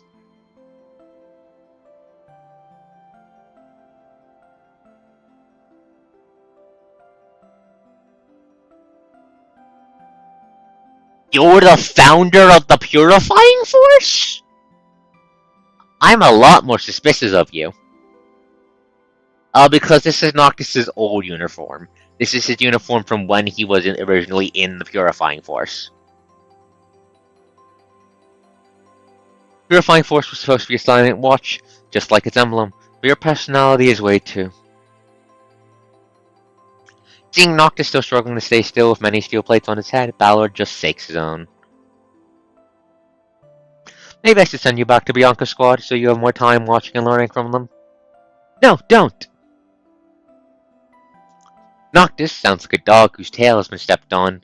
He probably would have already jumped up if he didn't have the plates on his head. Please, don't put me in her squad ever again. You don't know how much I suffer under. She has a rule for every single thing. Noctis's face becomes twisted from the painful memories.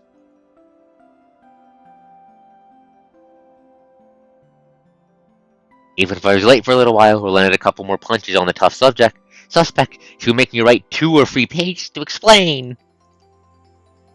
I feel like my friend has aged 10 years just by staying with that stubborn and cranky one. I'd never go on a mission with Nigel.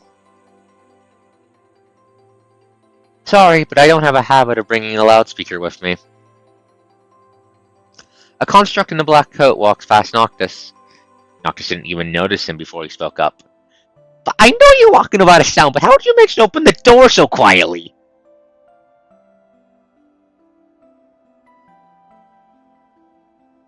Yeah, you're the guy we beat. We beat. Didn't we? We beat the shit out of you earlier this stream in the event. Man, you have drip, though. Man, this guy has drip. Because someone with a Stegosaurus's brain forgot to close the door. I don't know why he's only mentioned a dinosaur, but it must be sarcasm.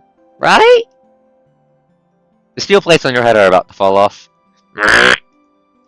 As Ballard's right-hand man, Nigel and Noctis have a similar past but completely opposite personalities.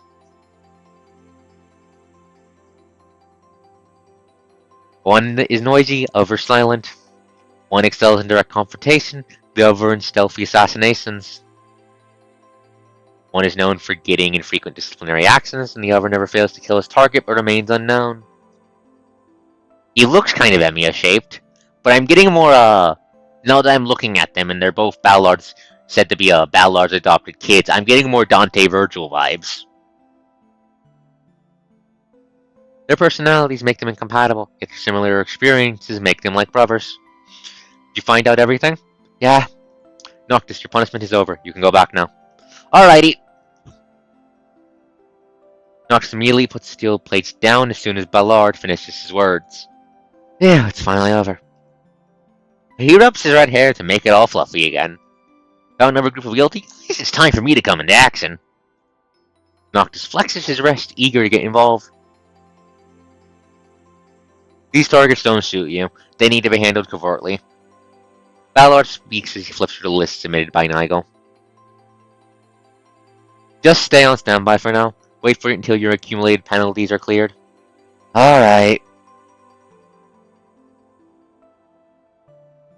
Noctis may have boasted about don't underestimate in front of someone else, but he just cannot utter those words to Ballard. Close the door when you leave. Nigel speaks unexpectedly as Noctis walks past him. I will. Noctis gives his Tacton brother a friendly hand gesture and slams the door shut. Noctis, did you flip him off? Noctis, you fucking flipped him off, didn't you? You flipped him the bird. And we're back to the murder flashback.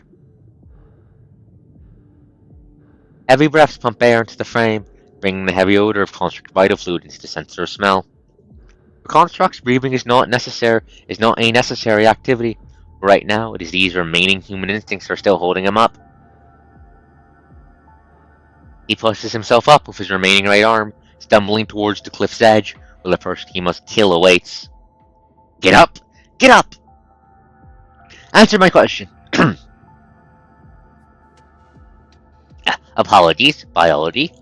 Answer my question. Gnashing his teeth, he throws a punch at the man struggling to get on his feet, only to find his opponent still maintaining that infuriating silence like he always knew. Silent, reserved, calm and reliable as always, his one and only brother. Yet that silence is deeply hurting him at this very moment as he is unable to vent his anger and sorrow.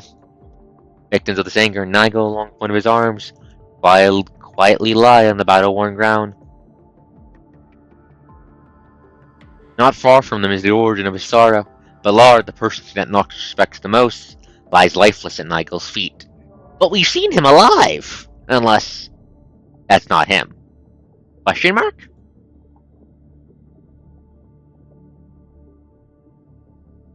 It was nothing but a simple mission to begin with. Considering that Ballard, Noctis, and Nigel all participated, it could be considered a piece of cake. I'm sure most people would flip off a combination between Emiya and Virgil. I mean, understandable, but still, I had to ask.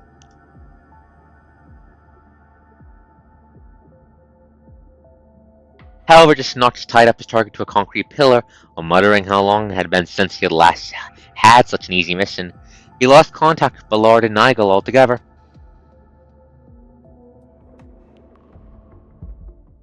Following the combat traces left behind, Noctis finally found the two of them, or just the remaining one. Having no time to ponder why Ballard fell next to Nigel's feet, or why Nigel pulled his battle staff from Ballard's chest, Noctis' body moves first. Ah! Charging over like a beast, Noctis hops off Nigel's arm, which still has the vital fluid upon it. Nigel soon recovers, picks up a katana from the ground with his foot. Nigel! Oh. But...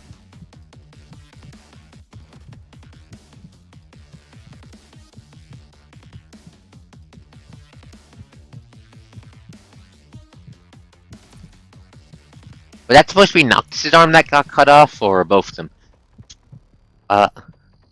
Or did Nigel just do it out of the cuts? Despite having his left arm separated from his body, Noctis rams his forehead into Nigel's as if not feeling any pain. Why?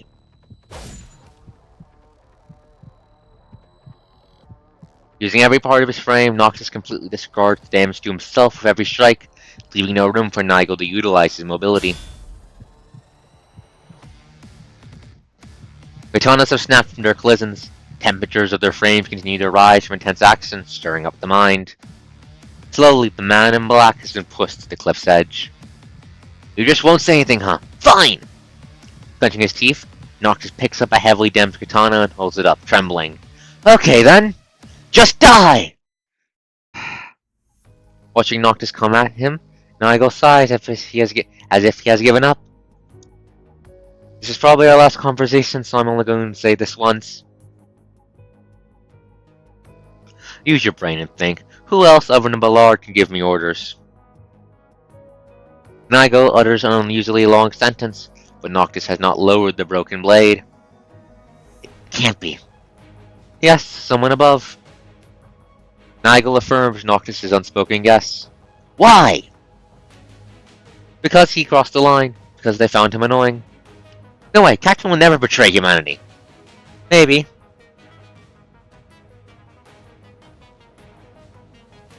But to some people, seeking equal rights or even privileges for constructs can be considered a betrayal of humanity.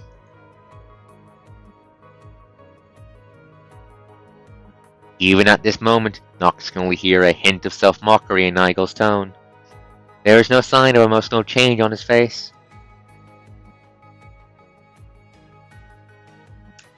Of course, that's not the most important point. What matters most is that the purifying force has already ripened, but Ballard has become a scarecrow that is standing in their way.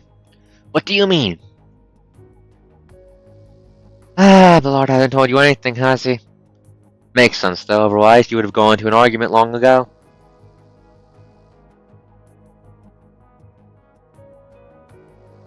The situation in Babylonia is very complex. There are a lot of problems that cannot be exposed. Sometimes it's a lot easier to eliminate the problem maker than the problem itself. When Ballard refused to let them use the purifying force in such a manner, he became a problem maker too. In other words, Ballard wanted to keep the purifying force out of politics. Even so, you went. Besides, you never used your poison on me just now. You must have a reason, right? Noctis grit his teeth looking for a reason. Maybe Nigel was threatened, maybe it was Ballard's own plan all along, or any reason will do, even if it does not make much sense. Do you think Ballard could be easily dealt with? I finished all my poison in the battle with him. If you don't want to believe it, just forget what I said after you kill me. Other people will take care of the rest. Just pretend as if you know nothing. Nigel! Nigel's in different tones thinks Noctis is already battle-worn heart. He forces himself to not swing the blade, squeezing out every syllable from between his teeth. No. You are coming back with me.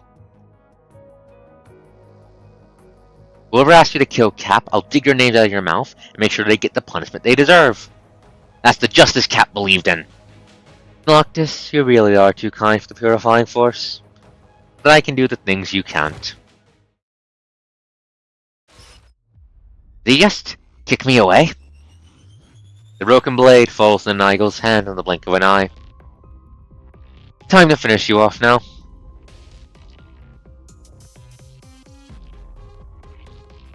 The attacker and defender have switched their roles. Noctis tries to get up, but he feels a numbness in his chest where Nigel's kick landed. Boy, you said it was all used up! I gave you a chance, but you were so naive and disappointing. Never trust your enemy again in your next life. Noctis suddenly burst into hoarse, sharp laughter, sounding like a desperate roar from the underground. If you don't want to come with me! The sensor on Nigel's head was severely damaged from the previous battle, significantly compromising his perception. So he did not notice that Noctis left an inconspicuous rock before he was kicked away. Then let's die together! A violent explosion engulfs Nigel and Ballard. It also sends Noctis flying.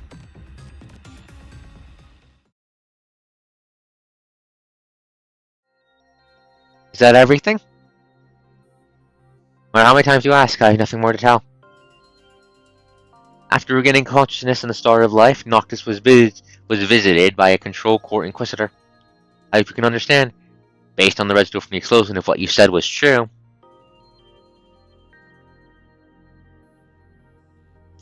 It will be quite challenging for us to find the intact bodies of former Purifying Force member Nigel and former Purifying Force Captain Ballard. And that is also a fact. Still, we are unable to determine whether they had fallen off the cliff or were blown into pieces by your explosive. That's how they survived. They fell off the cliff. They didn't die, they fell off the cliff. Or it was just a lie. Is that what you're trying to imply? Noctis wants to shoo away the person in front like swatting a fly, but realizes he can only move his lips. That's just the memory data in my mind. Can't you just take a look yourself? We will, but considering your current injuries in conjunction with advice of the military commander and the new Purifying Force captain, it will be carried out after you recover. What, the Purifying Force has a new captain already? Well, strictly speaking, she's just taking over temporarily. Well, now that we've brought the topic up, I shall let her talk about it. As the door opens, Noctis finds a familiar figure in the ward. It's you! Ignoring Noctis' somewhat sarcastic greeting, Bianca just nods at him and turns towards the Inquisitor. Inquisitor, I still insist on my original viewpoint. Until concrete evidence of betrayal is obtained, Noctis should not be moved out of the Purifying Force. But you have also heard about the recent rumors of within the Force. They've been saying he killed those two. I think it's better to take him away for the sake of the Purifying Force's internal relationship. Rumors are just rumors. We force him to leave because of those ungrounded accusations. That would be a violation of justice. Please give me some time, I'll sort this out.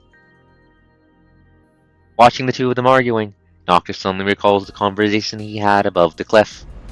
Of course, that's not. Balor's become a scarecrow. Yada yada yada, same repeating.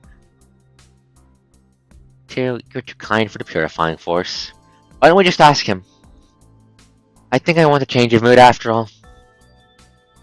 Somewhat mocking tone, Noctis wants to stretch like he always did, but the immense pain all over his body stops her from doing so.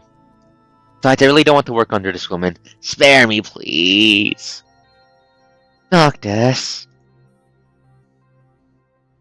Noctis turns his head away from Bianca's gaze, pretending to be distracted by the device on his bedside. Basically, I don't want to stay in the Purifying Force anymore. Can you just let me go, dear Captain? Alright, I respect your wish. Still, I will take care of the rumors. One more thing, just take this as if I'm talking to myself. Running away is not going to fix any problem. Bianca has left. Once again, there are only Noctis and the Inquisitor in the ward. Why are you still here? I thought you had already asked all your questions. Inquisitor turns off the video camera on his chest and closes the screen. Actually, I have a suggestion regarding your new assignment. It was also President Hassan's suggestion.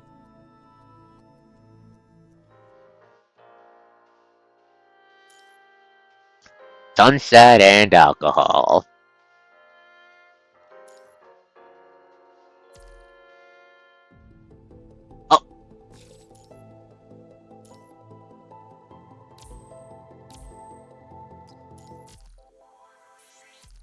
Give me a second, I'm gonna do second dailies real quick.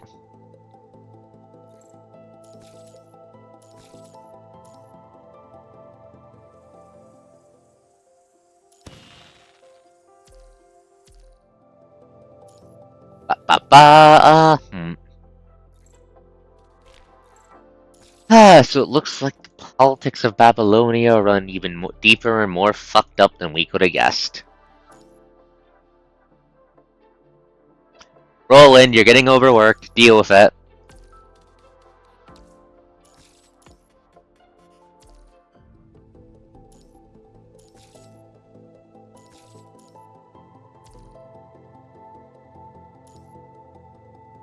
Let me check something real quick. Boop.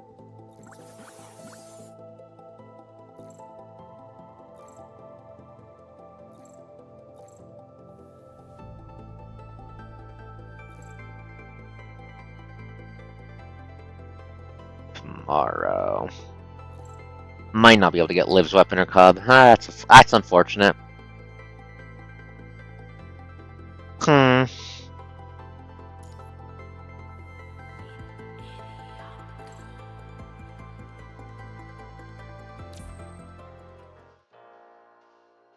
Give me a second, folks. I'm checking something.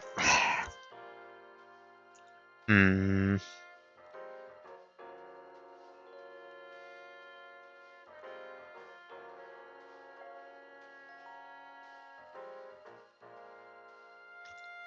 Actually, yeah.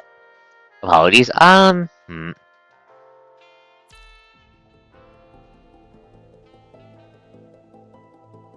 I think I'm going to call it here for tonight, actually. I know this is a pretty short stream by PGR standards, but I'm feeling a little bit under the weather. So I think I'm going to call it here for tonight, folks.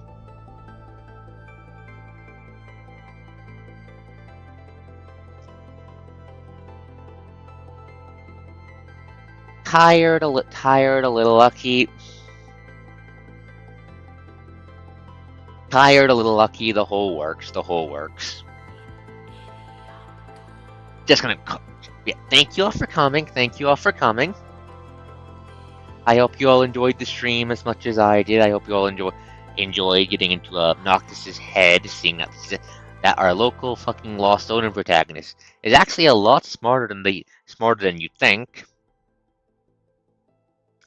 Getting to learn some more lore about the Purifying Force, how that was set up, and the words, and the deeper machinations and plots unfurling in Babylonia, how that all is coming to a head with the politics around the Clean Zone. It's very it's very interesting. I'm definitely looking forward to where this goes and how this is going to end up. I imagine we'll probably figure out next time I'm streaming PGR, which will be on... Check the dates and the time. The 3rd of January.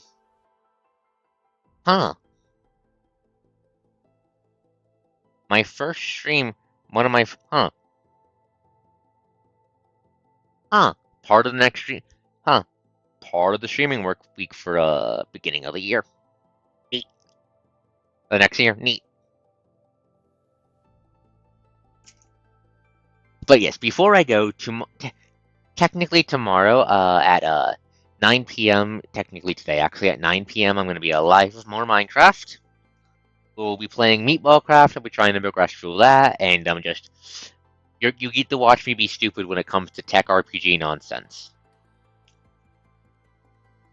I hope you enjoy me being an idiot at it, because I know I do. More importantly, no, I'll keep the plans for next week for the Minecraft stream after that, because I imagine they won't be that complicated. But yeah, I'm just feeling a little tired and a little bit under the weather. So I'm going to wish you all a good night. This is ArkosDawn, the coast that does the most, signing out. See you all next time. Bye!